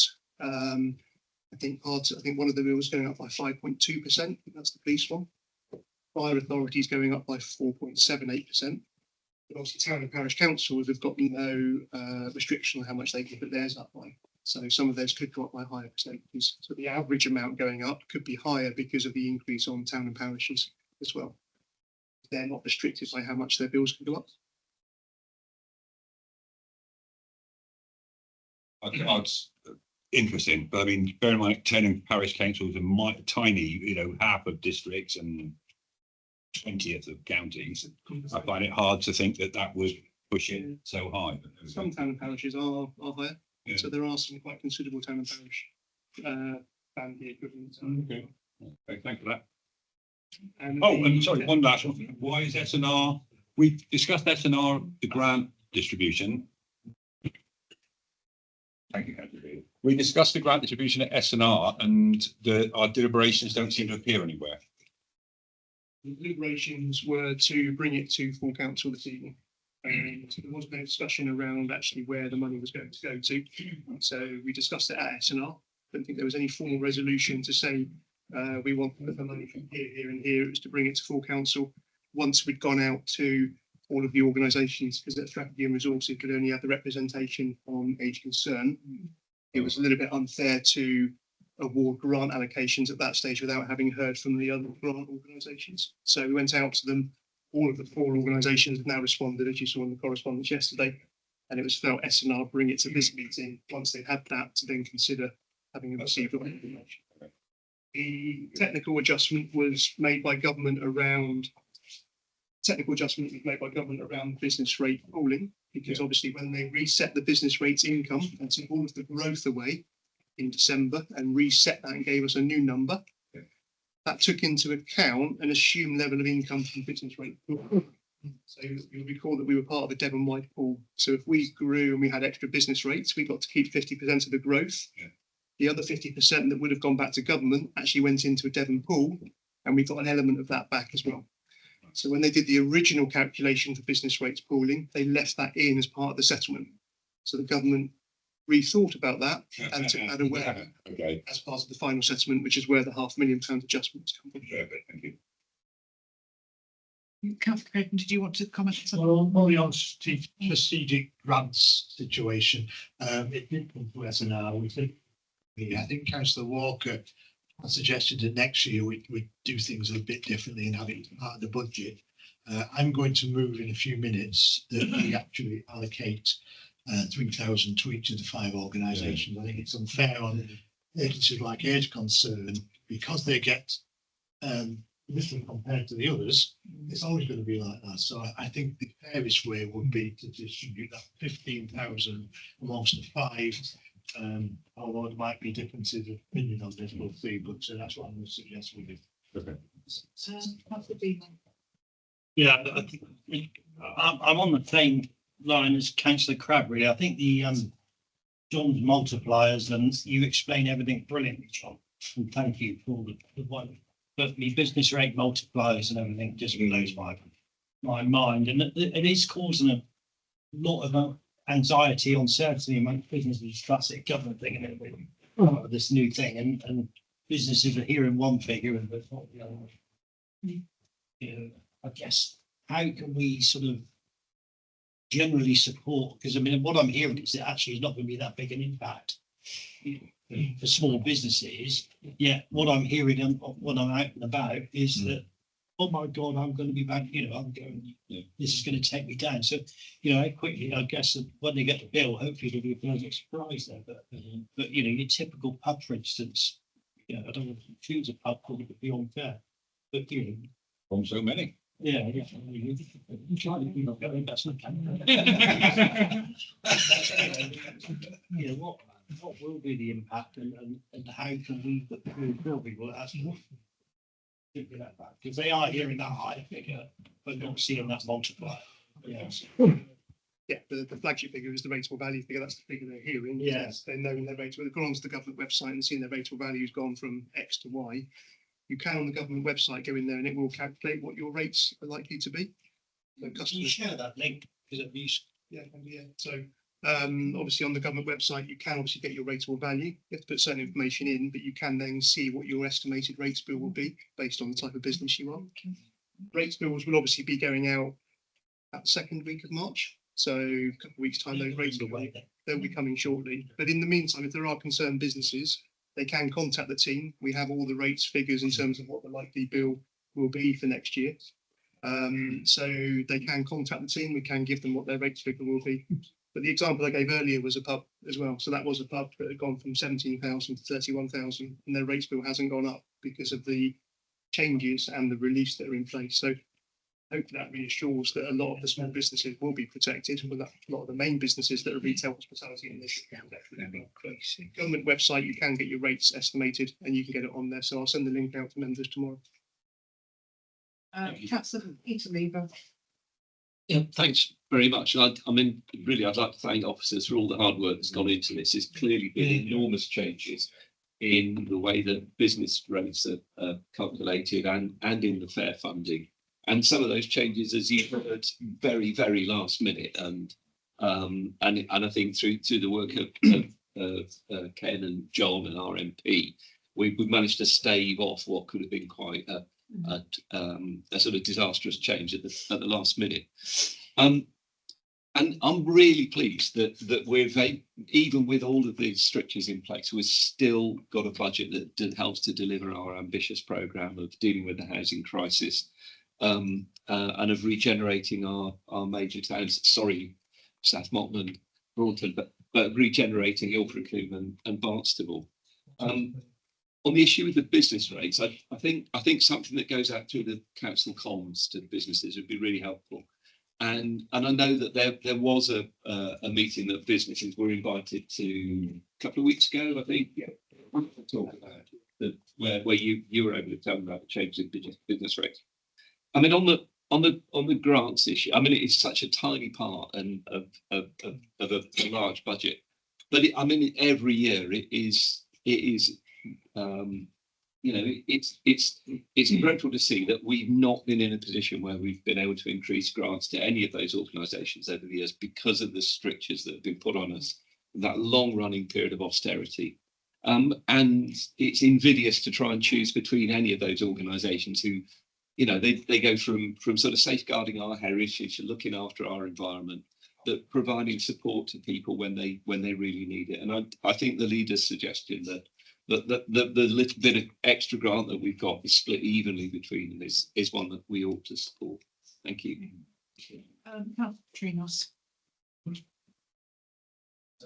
If it weren't sad, it would have been funny at the beginning, you talking about a 3-year settlement, giving certainty, and then say, no, they took £500,000 away. 10 minutes notice. There were a number of points there, but I was going to talk about that have already been covered, so I won't repeat them. And when you send out that link tomorrow, can you send out the presentation too? Because I found that quite helpful in terms of the multipliers and the changes to business rates. And I'm sure there's going to be lots of concern about that. Actually, it was good that so far in this debate, because I've sat through quite a few of them, most of them, over the years, most of them have focused virtually entirely on strategic grants. Forget the 15 million, look at it. Which isn't so.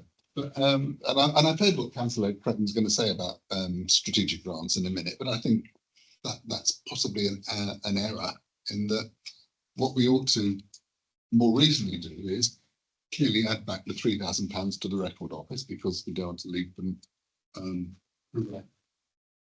which sounds pretty fast. And we could use the remaining 12,000 to effectively give an 8 or 9% increase to all of them.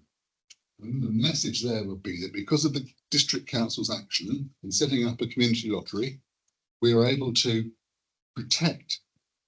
not only protect our some of our key local services from inflation, but do better than that. If only central government could do the same, whatever colour it is. Councillor Jones, did you actually want to speak, or were you just wanting to second? Yeah. No, I wasn't going to second it. Okay. Councillor Caroline Lever. Yeah, thank you. And like others have said, thank you to you, John, and all the team for the hard work, and indeed all the various different members that have been involved in the discussions on this. I think in terms of the business rates, I mean, I hear what Councillor Beedham and Councillor Petrino say about actually it's really helpful for us to make sure that information that individual businesses can use to actually look at what's going to happen with their bills will be actually helpful. I just wanted to ask that not only is it sent to us, but I believe we have a North Devon Council Facebook, we have some social media, something like that. So I don't know, I don't do social media. It's really awful.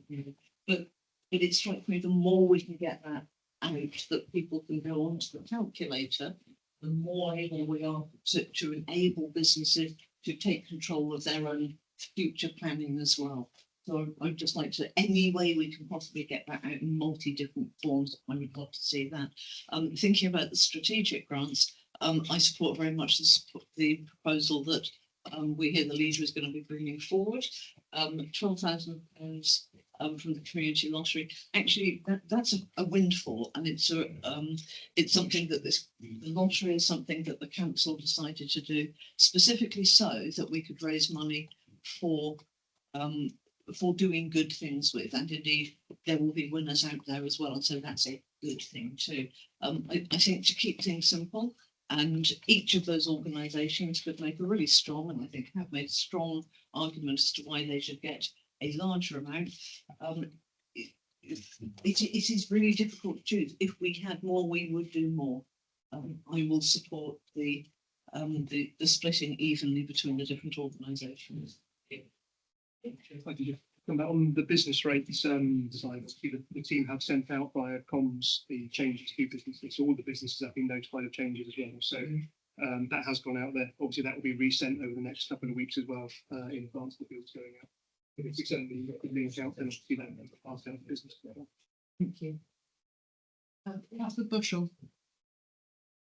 Yes, I think first I must say that I think where the houses are smaller, the houses have higher value. They're more head per square mile. I think it's completely wrong that the government are giving those people the most money. I think that they need to understand that services are hard to deliver in rural areas.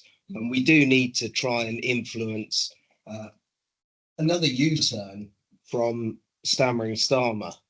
I also find myself agreeing with the leader. I would love to see him waving the fairy godmother's wand. But one of the organisations that we offer a grant to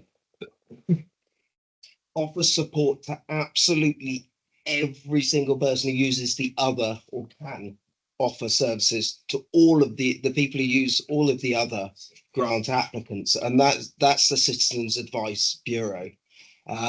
And I think that we don't want to underestimate that. Maybe as a manual working person who's never going to get to old age, I think that it's more important to have people who can guide you through the cost of living crisis and legal and employment struggles that people do.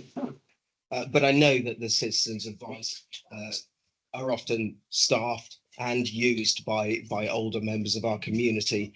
So I think that I have to go for the sensible and the fair option of seconding Councillor Petrinus's motion if it was that, because I don't believe that there has been a seconder for any There other. hasn't been a motion yet, that's why there hasn't been a seconder yet. It's just you asked councillor Jones if he was seconding something. You're asking if I was going to ask a question. No, Renzi was going to ask the question.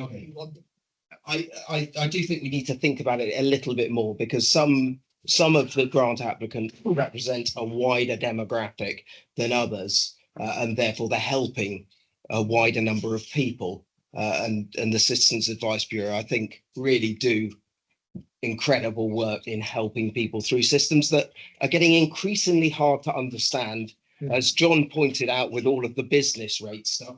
And it's not only the business rates,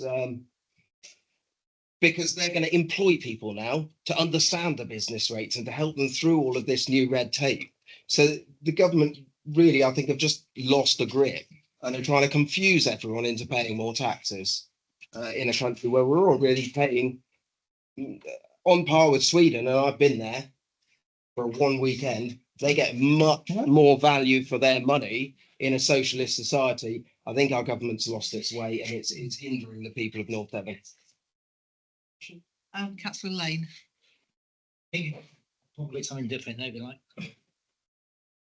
We talk about green lanes here, Chairman. We just wondering, what is the lifespan of green lanes as it stands going forward? And has the value of the purchase increased on the balance books? And just bearing in mind, of course, reduction in income year on year for the last few years, will it actually stack up in the long term? Bearing in mind that as the time goes on, you've got future maintenance and the building itself. So I'm just wondering, in the long term, is it going to stack up in, will it wash its face? Because I feel we're not actually getting enough letting of it, and we need to probably push that going forward as well. Thank you. In terms of life, when we bought the asset, we set it a life of 40 years in terms of spreading the borrowing over 40 years. So that's what we've generally spread the costs over. In terms of the valuation, we bought it for 8.1 million. That valuation is based obviously on the net rentals that come in. Obviously, we've seen those net rentals come down, so that valuation would have decreased slightly from that. But we didn't buy it as an asset to then sell back within the short term. We bought it for the long term because we wanted to use it as an asset strategically in the town centre to help with the regeneration and to help with the town centre in the high street. And part of that is around what type of tenants we put in there. If we purely brought it from a financial position, then we'll fill it up with who's going to pay the highest buck for the rentals. But that may not necessarily help the look and feel of what goes in the centre.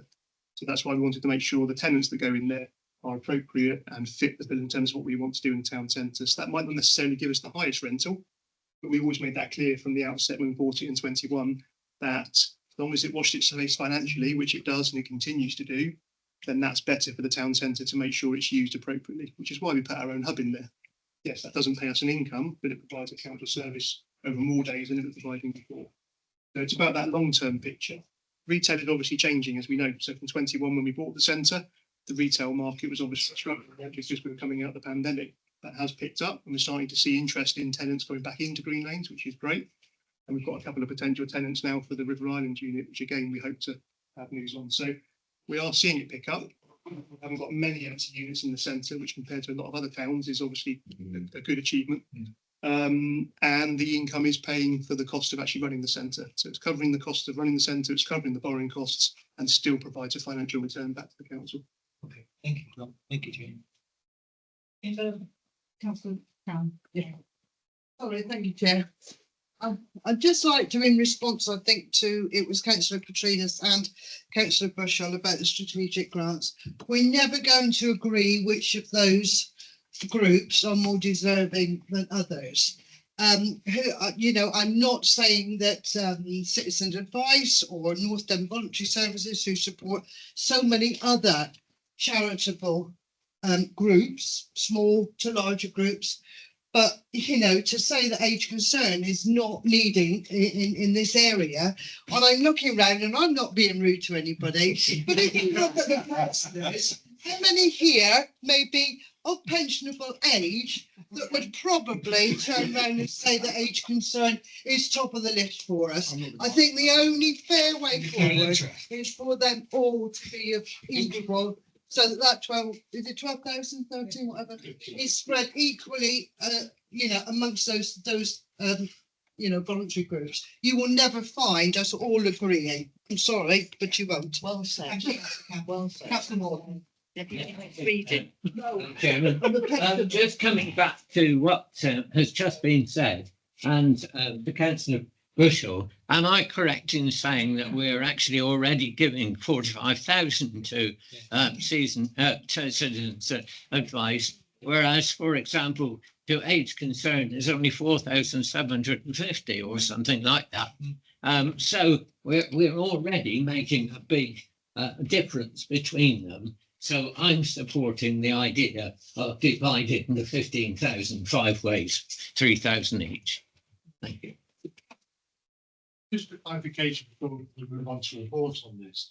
I mean, you made good points, Councillor Petrinos, Councillor Bushell. But I think what we should look at is over the course of the next year, whether we want to increase the grants available to them. This is 15,000 that's basically left over from the community lottery that we've said that we'll try and divide up. And I think the fairest way to divide it up equally, 3,000 each by organisation. If you want to give them, if you want to change the budget to actually allow us to give, I don't know, £30,000 more to Citizens Advice Bureau, and remember it's Torridge also that gives money to that organisation right here, then we're going to have to get a balanced budget, you're going to have to come up with proposals to what we cut in return for that. That was where I was asking, have you got a plan for getting the fairy godmother's magic wand? No, we haven't. Can you? I think we need to find one. It's the next year, and it's up to all of us to say, well, we think that these grants should be uplifted by a certain amount, but we haven't done it for this year. And we've all had the chance to put forward that suggestion. So I would still go with the fact that we should be going with 15,000 divided equally, so all the organisation get fair credit from it. Can I change your vaccination? I think there's a clarity in the pie, does that include the records office? Yes. So 15,000 is obviously the total amount in the central fund. Obviously 3,000 of that potentially could go to the records office, and then obviously 3,000 to the other 4 organisations. Right, so. When can we put that forward as a? So. Say that again. Sorry, there is an awful lot. Can I just remind members, we do have protocols and we do have a constitution that requires members to stand up and talk in, that requires members not to talk across each other, that requires questions to go through the chair. Let's please try and keep to that. Thank you. Councillor Hunt. Sorry, with all the chatter been going on, could John please say all the charities again and how much we were saying we were going to give equally to each of them, please? Thank you. So currently we give Citizens Advice Bureau £45,000, North Devon Voluntary Services £17,000, Age Concerned Shop Mobility 4,720, and Mid Devon Mobility run the Ring and Ride Service for North Devon £10,000. That's the base level of grant at the moment. There's £15,000 money in the central fund for the North Devon Community Lottery, which we said would go back out to good causes. So you're deciding what you want to do with that £15,000. So the proposals are either to award £3,000 to each of the 5 organisations, so the 4 grant-aided organisations I've touched on, plus £3,000 to the Records Office that you've been given for the last couple of years, or an alternative proposal, which is obviously what you've been talking about through a couple of other members as well, which is to proportionately split them across the grant-aid organisations. So that's obviously what's set out. Obviously, that's included within the budget already. So you need to vote on the budget shortly in terms of are you happy to approve the budget as set out, but also as part of that to give your steer as to how you want that £1,000 allocated as part of those recommendations. And before we move to I've seen Councillor Beaton's hand, but before we go on now, I'd just like to say that I think that the community lottery is a fantastic thing that we've done, and that I know all the small organisations that get their little pots from it are incredibly deserving of those little bits of money that they get, and I'm pleased that we can actually support so many organisations. This is the larger strategic part of it that we're talking about. And did want to say one thing about Age Concern is Age Concern does not actually receive a statutory grant from it as such. They only get some money because we used to pay for Go North Devon. And when Go North Devon ceased to exist, Age Concern came in and took over the shop mobility service, which isn't just for people who are elderly, it's for anybody who needs that service. And in fact, I've used it myself and it's very good. So this is, it's really good that we've got this money, and I know passions are running high about it, but I think we need to be very sensible about this. So Councillor Beedman. Yeah, I think they are being sensible. We've just never, we're so excited. We're not used to having money to spend. There's but no, I think in all seriousness, I absolutely agree with what the leader said about evening. My only slight concern is it is a windfall, isn't it? The lottery's done well. We've got that extra 15,000. My concern is, are they going to be made fully aware, whatever we decide, that actually this is a windfall and not an increase in around? Because if the windfall's not there next year, suddenly we're the bad guys give their grants back. So I just want to make sure that it's sort of being on that. This is just for clarity. So they have a base level of grant that's awarded. This time last year, when the top up was given, it was made very clear that the one top up just for that year that's come from the Central Lottery Fund, and it was guaranteed only for 1 year only. Because obviously then if the Lottery Central Fund doesn't yield that amount in future years, there's no guarantee that you'll be in this position to be able to allocate again. So when the letters go out, it's made very clear it's their base level of grant, plus this is a one-off top up. Brilliant, thank you. Thank you, Chair. If I could bring Councillor Clayton back into the proposal. Yeah, it's very simple. We've got £15,000 in the community lottery fund, which, as we've just been explained, is a kind of leftover thing that we've got to then decide what to spend it on. There's 5 organisations that put in for that. I think the easiest and the fairest way to do this is to distribute it 3,000 each to each of those 5 organisations. If people want to upgrade the base strategic grants that's available to organisations when they bid for them over the course of the next 12 months, that is something we can get together and decide if necessary.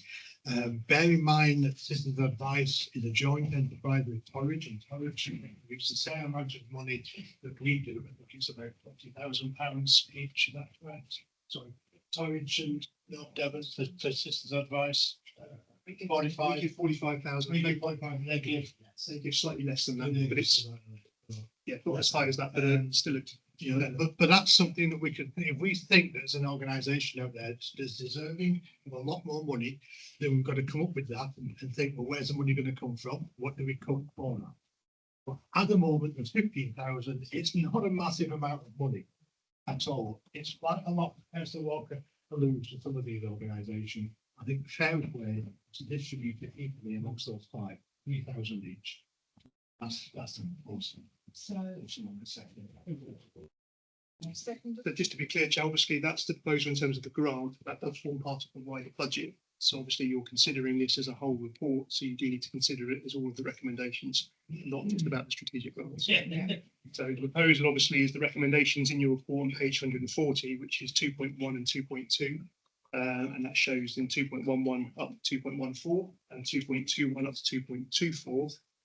Plus then the recommendation around the allocation of strategic grants of £3,000 to each of the 5 organisations that we've listed this evening. That's the recommendations in front of you. So you now need to look for a seconder. So do I have a seconder on that? Councillor Beedman, thank you. All those in favour? Recording vote, sorry.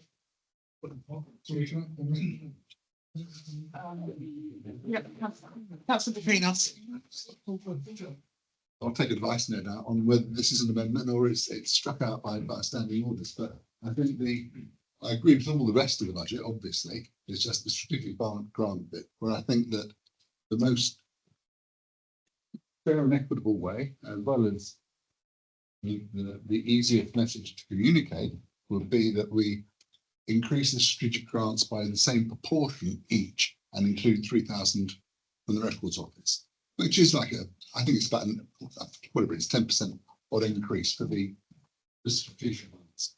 as I set out on the screen earlier, as the second option, wasn't it, which was 3,000 to the Records Office. And the other 12. And the other 12,000 proportionately split across the organisations, which was.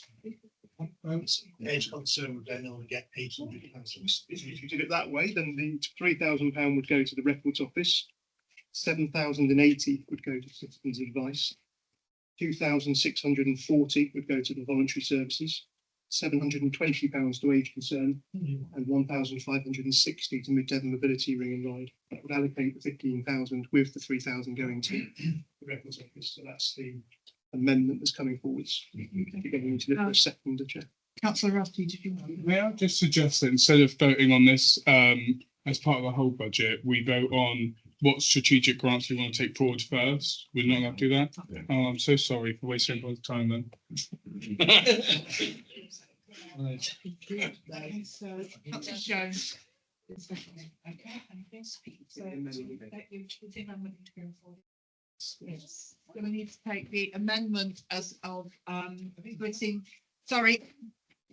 This is.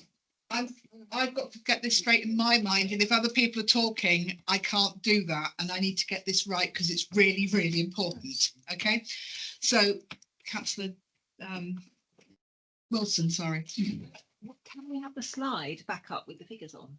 Please.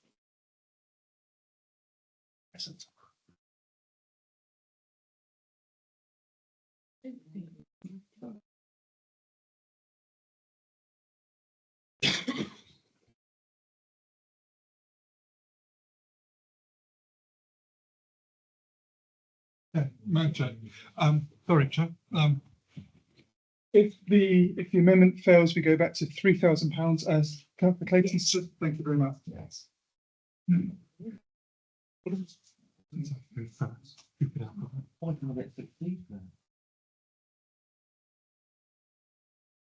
Are we just getting the slide up? Technology is not.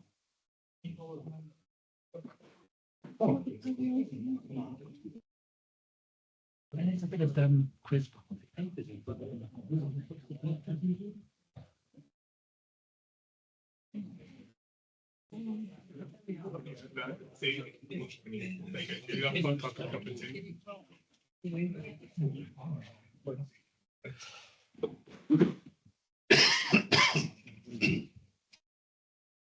Also, do your presentation again. You said last time, right? Could we do it in reverse? So numbers, so obviously this is the base level of grants that you currently give these organisations.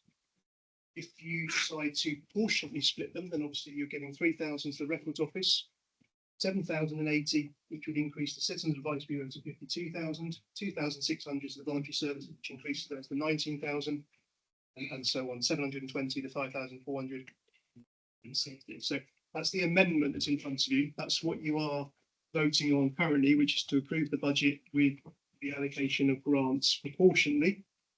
That's what you're taking as the amendment from Councillor Petrinos, and second is from Councillor Jones. So you take that first, and that'll be a recorded vote. We are now moving into the vote, so I can't take it. Just make sure we all understand what we're voting. Yeah. Right, so I will go through the amendment. Right, so we are voting on the budget, and the amendment that we're voting on first is to allocate the £15,000 strategic grant money from the lottery as written on the screen. So that's in proportion to the amount of strategic grants the organisations get already, which means that the largest award would go to Citizens Advice at 7,000 and something. I can't quite read that. 7,000. And the smallest to Age Concern at £720. So this is a recorded vote, so I can pass Yeah, over. you might want to explain that then, if it's obviously this part that goes forward, if not, then go back to Councillor Clayton's. Yeah. So if this passes, then that is the whole budget and including the strategic votes voted on in one. If this If this passes, then that becomes a substantive motion against which you can have other amendments. So you will be having two recorded votes. Yeah. No, the recording vote. Chairs, I'll read the names in alphabetical order, starting with Councillor Bell, please. Leading in. Against. Councillor Bishop, Against. Councillor Bushell, Or. Councillor Cam, Against. Councillor Clayton, Against. Councillor Coons, against, Councillor Crabbe, Or. Councillor Dawson, Against. Councillor Davies, Against. Councillor Hayworth Booth, Against. Councillor Hunt, Against. Councillor Jones, Or. Councillor Youssef, Against. Councillor Ricky Knight, Against. Councillor Lane, Against. Councillor Caroline Lever, Against. Councillor Peter Lever, Against. Councillor Maddox, Or. Councillor Milton, Councillor Norman, Against. Councillor Orange, Against. Councillor Vitrinos, Or. Councillor Quinn, Against. Councillor Rutty, Against. Councillor Spear, Councillor Tops, Against. Councillor Turton, Against. Councillor Walker, Against. Councillor Wilkinson, Against. Councillor Williams, Against. Councillor Wilson, Against. Councillor Warden, Against. Councillor Walker. So the vote is 27 against and 6 for, Chair.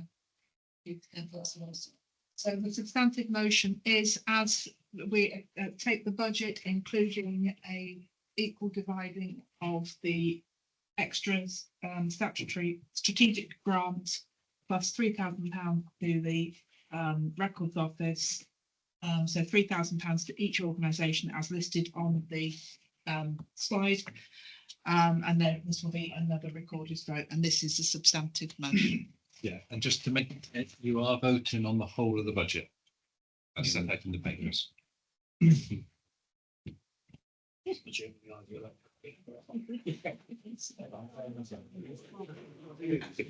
one is going to be a long night. Yeah. Could we clarify that the Records Office is getting something in this? £3,000, and then the other 4 organisations I've listed will get £3,000 as well. Recorded vote, Councillor Bell, Or. Councillor Biederman, Or. Councillor Bishop, For. Councillor Bushell, Or. Councillor Cam, for, Councillor Clayton, Or. Councillor Coons, for, Councillor Crabbe, Or.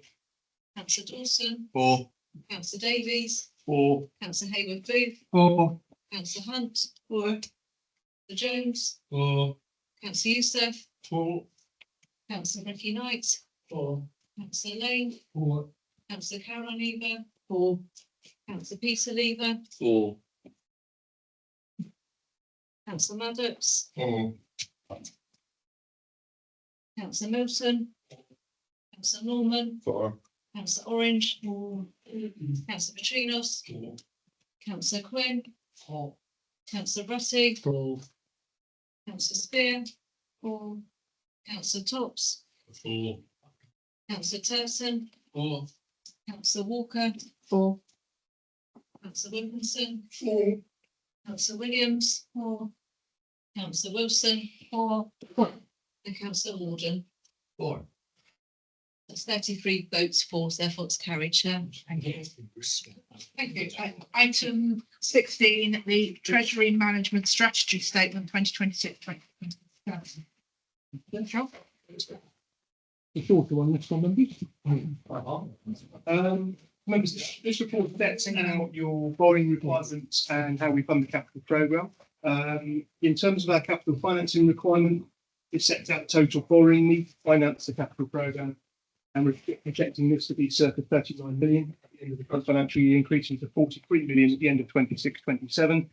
That was set out on the graph that I set out in the budget presentation. Current external borrowing, excluding finance leases, is 14 million, so actually a lot less than our actual borrowing need. That's earlier. In terms of our investment strategy, we're not proposing any changes to the way we make our investments in terms of surplus funds, and that's guided by our creditworthiness service from our Treasury advisors. That strategy, found in the report, sets the clear financial limits that we have with those institutions. As always, our approach and our Treasury strategy is security of funds first, then liquidity before considering investment return. Now, I refer members to the recommendations in section 2 of the report on page 189. Recommendation 2.2 relates to the revised structure for treasury management, with our finance and insurance officer now providing further support to the team. And also, Chair, you have item 16A, which is the report from the Scrutiny and Policy Development Committee and the recommendation from Councillor Wiedemann and group, and also recommendation 16B in terms of the recommendations from strategy and resources. Yeah, thank you. Do you have any questions? Can I ask Councillor Wiedemann to move your? Happy to move the strategy. Sorry, what are we? That's okay. Yeah, follow me. Thank you very much. So do we have a, sorry? Oh, yeah, we need a proposer and second. Proposer, Councillor Rutty, seconded Councillor Caroline Lever. All those in favour? Thank you. Any against? Any abstentions? Thank you. Item 17 is the 10-year capital strategy 2026 to 2036. Okay, thank you, Chair. So members, this sets out the longer term plan. Obviously, you had the medium term financial strategy earlier, which set out the next 4 to 5 financial years. This sets out a 10-year programme in terms of what's known in terms of investments, in terms of finance lease vehicles, and also capital investment projections for the next 10 years. Also sets out our borrowing needs to fund such capital investment. Again, members, the report has gone through strategy and resources and scrutiny and policy, so I'm not going to go through it in any more detail than that. Take the report as read. Recommendations in section 2.1 on page 229. Happy to take any questions and then refer to item 17A, report from Councillor Wiedemann, scrutiny and policy, and 17B, report from strategy and resources and Councillor Clayton. Do you have any questions? Thank you, move. Councillor Wiedemann. I move the minutes of the scrutiny policy 12. Thank you. So we've had a mover, which was Councillor Jones, Councillor Tops. Did you move it? Yeah, Councillor Top, and seconded Councillor Rutty. So all those in favour? Against? Any abstentions? Thank you. Item 18, Council Tax Resolution 2026 to 2027. Okay, John. Members, last one for me, please note. This is the formal setting of the council tax for 26-27. The report set out starts on page 245, and also you have the council tax resolution for all of the individual council tax areas set out in your appendix. Since the report was written, we needed confirmation from 2 of the major preceptors around their level of council tax settlement taking place since. So on page 246, you'll see Devon County Council were meeting yesterday to set their formal council tax, and their increase was approved at 4.99%, and their preset of 71,394,712 was approved. So the Devon County Council figures are set out in your papers are as in line with the report. And likewise, Devon and Somerset Fire and Rescue Authority met on the 16th of February and confirmed a £5 increase, which is a 4.78% increase in their level of presets. There is one small error in the report. That's the percentages in the table on 5.1. You'll see for the Devon and Somerset Fire Authority, I put a percentage of 5.02%, actually 4.78%. So that is shown in the narrative above, but I forgot to put that in the table below. So that's just a verbal amendment to that percentage. Doesn't change the overall council tax setting. The figure set out in table 5.1 of 26-27 of the average Fan D of 2,643.21 are as per your report, Chair. The recommendations are set out in 2.1. Council approve the council tax resolutions are set out in the appendix A of this report. Happy to take any questions, Chair, and then move to the recorded vote. Do we have any questions? Mover, please. Councillor Caroline Lever and Councillor Dawson is seconded. Thank you. So I'll pass to the recorded vote. Thank you, Chair. Start from Councillor Bell. Four. Councillor Wiedemann. Four. Councillor Bishop. Four. Councillor Busham. Four. Councillor Can. 4. Councillor Clayton. 4. Councillor Kings. 4. Councillor Crabb. 4. Councillor Dawson. 4. Councillor Davies. 4. Councillor Hayworth Booth. 4. Councillor Hunt. 4. Councillor Jones. 4. Youssef, For. councillor Ricky Knight, councillor Lane, councillor Caroline Lever, councillor Peter Lever, councillor Maddox, councillor Wilson, councillor Norman, councillor Orange,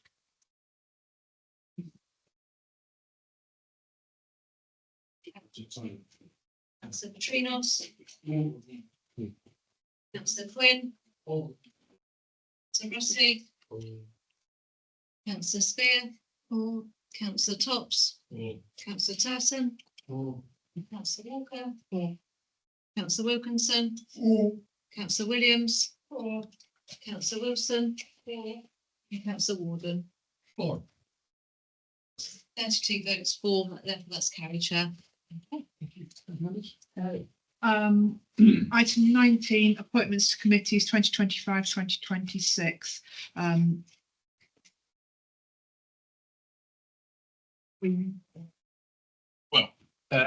Chair, if we take 19A first, which is appointments to the Building Control Joint Committee, these are vacancies resulting as a from the South passing of Councillor Denton.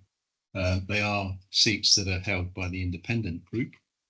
Not sure if any of the independent group wish to put forward anybody, but in advance of the meeting, Councillor Price, who isn't here tonight, did email to say that in relation to the Building Control Committee, he was putting himself forward. Obviously, I can't prove it. I'm an officer, so I'm looking quite directly at some of the independent group to see if they want to put that forward. Yeah, I'll say second. We all put it forward. So the proposal is that councillor Prowse take the seat on building control joint committee. We have a mover was councillor Ricky Knight and seconder councillor Hay. All those in favour? Against? Any abstentions? That's carried. The second one is the same for the Licensing and Community Safety Committee. Can I move that it's councillor Maddox? I second that. Second. So councillor Maddox, are you happy to be on that?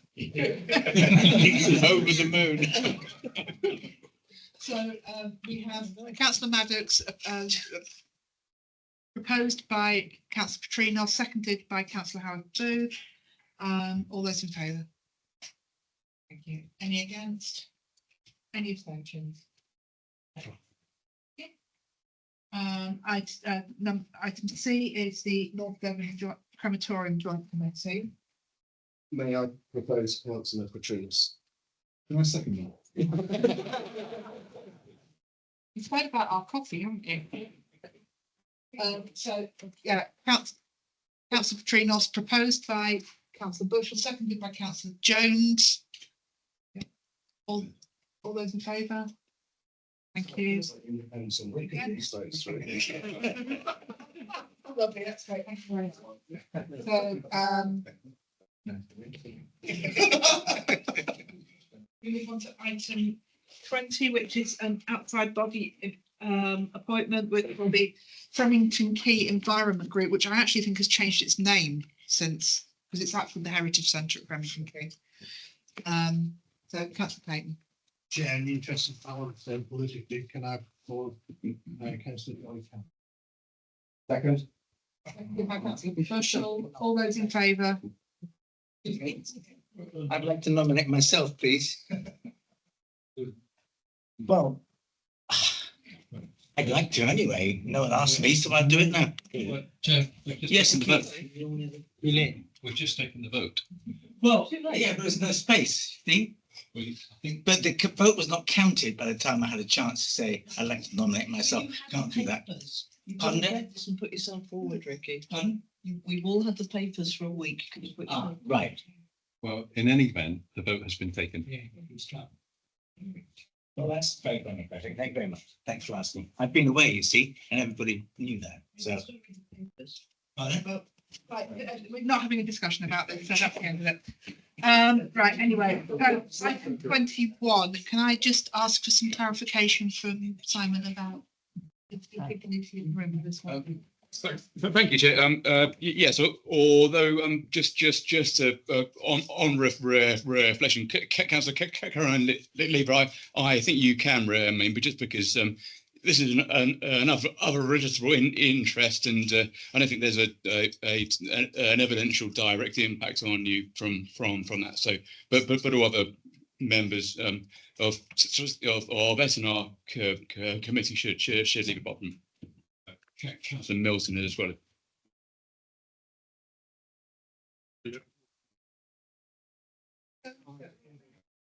No, we all know. I'm yes, and I'm was all.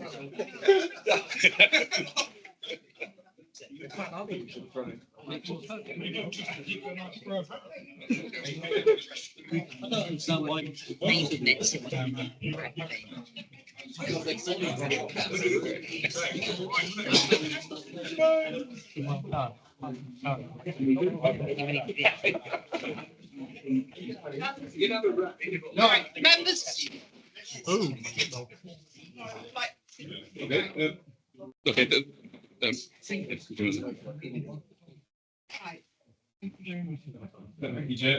So this is a recommendation to approve the proposed dispensation with the wording as set out in item 21 of your agenda. At its meeting on the 2nd of March 2026, the S&R committee will be considering and setting the criteria that expressions of interest from town and parish councils for the possible transfer of assets from the district council will be assessed against. So there is a clear potential for a conflict of interest here for those councillors, which is pretty much all of the councillors on S&R committee that are dual-hatted town and parish councillors, setting that criteria. Which their own town and parish councils, expressions of interest will be considered against.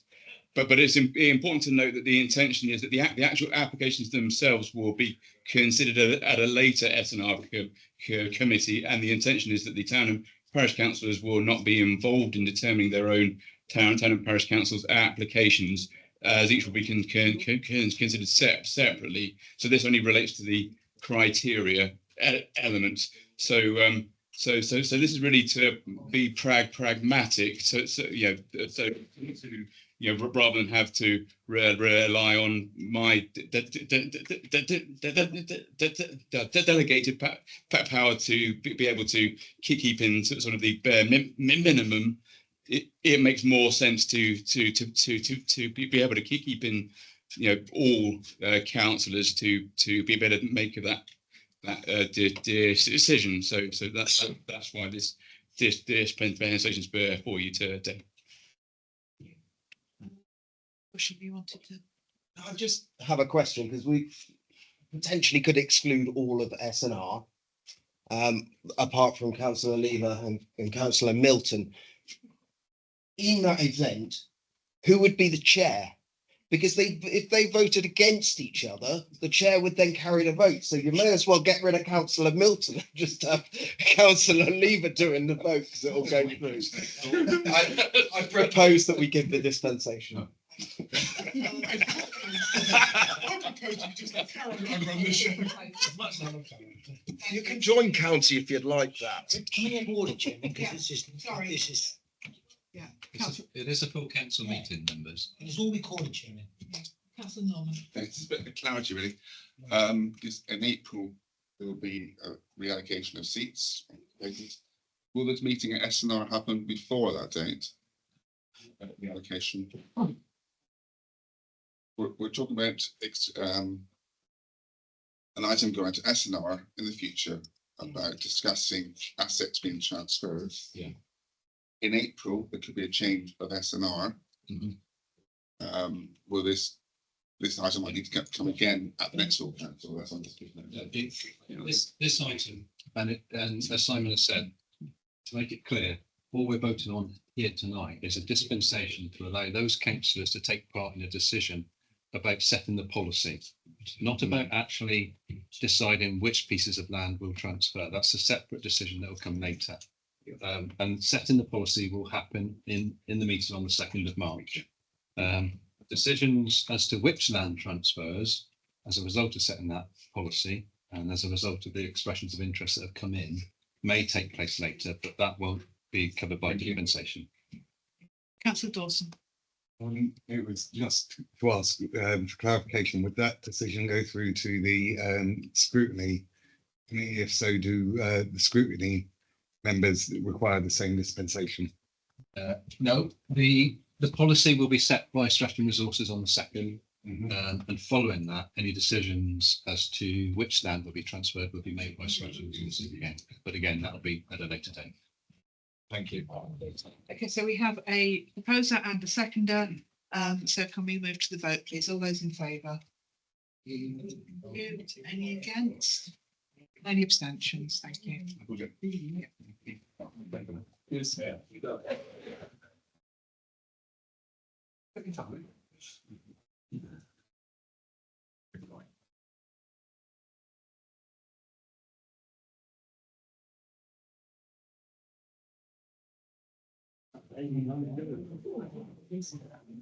Okay, item 20. Councillor Top. Right. Item 22, we actually need to have some clarity from our monitoring officer, please. Just sorry, I don't want to extend the evening any further than it needs to, but thank you, Chair. So this was just to raise that there's a slight change to the recommendation from governance committee to full council. So on pages 284 and 285 of your packs, there's a further change that's been made to the delegated power in the constitution to those that were presented to governance committee. So this is just to take account of the new powers granted to local housing authorities under the Renters' Rights Act 2025, which was missed on the version presented to governance committee, and the change to 5.53 of in the constitution ensures that this accordingly covers housing as well as licensing and environmental health. It is appropriate that the head of PMO in environmental health and housing has these powers that delegated to her, and which she will be able to further nominate other officers in her service to carry out in enforcement action, etc., as appropriate. Otherwise, the changes to the constitution are as presented to and approved by governance committee and recommended to full council. Yes. With taking the further change that Simon has just outlined to us, are we happy to take the minutes on block? We have proposer Councillor Tops, seconded Councillor Howard. So all those in favour? Thank you. Any against? Any abstentions? Thank you.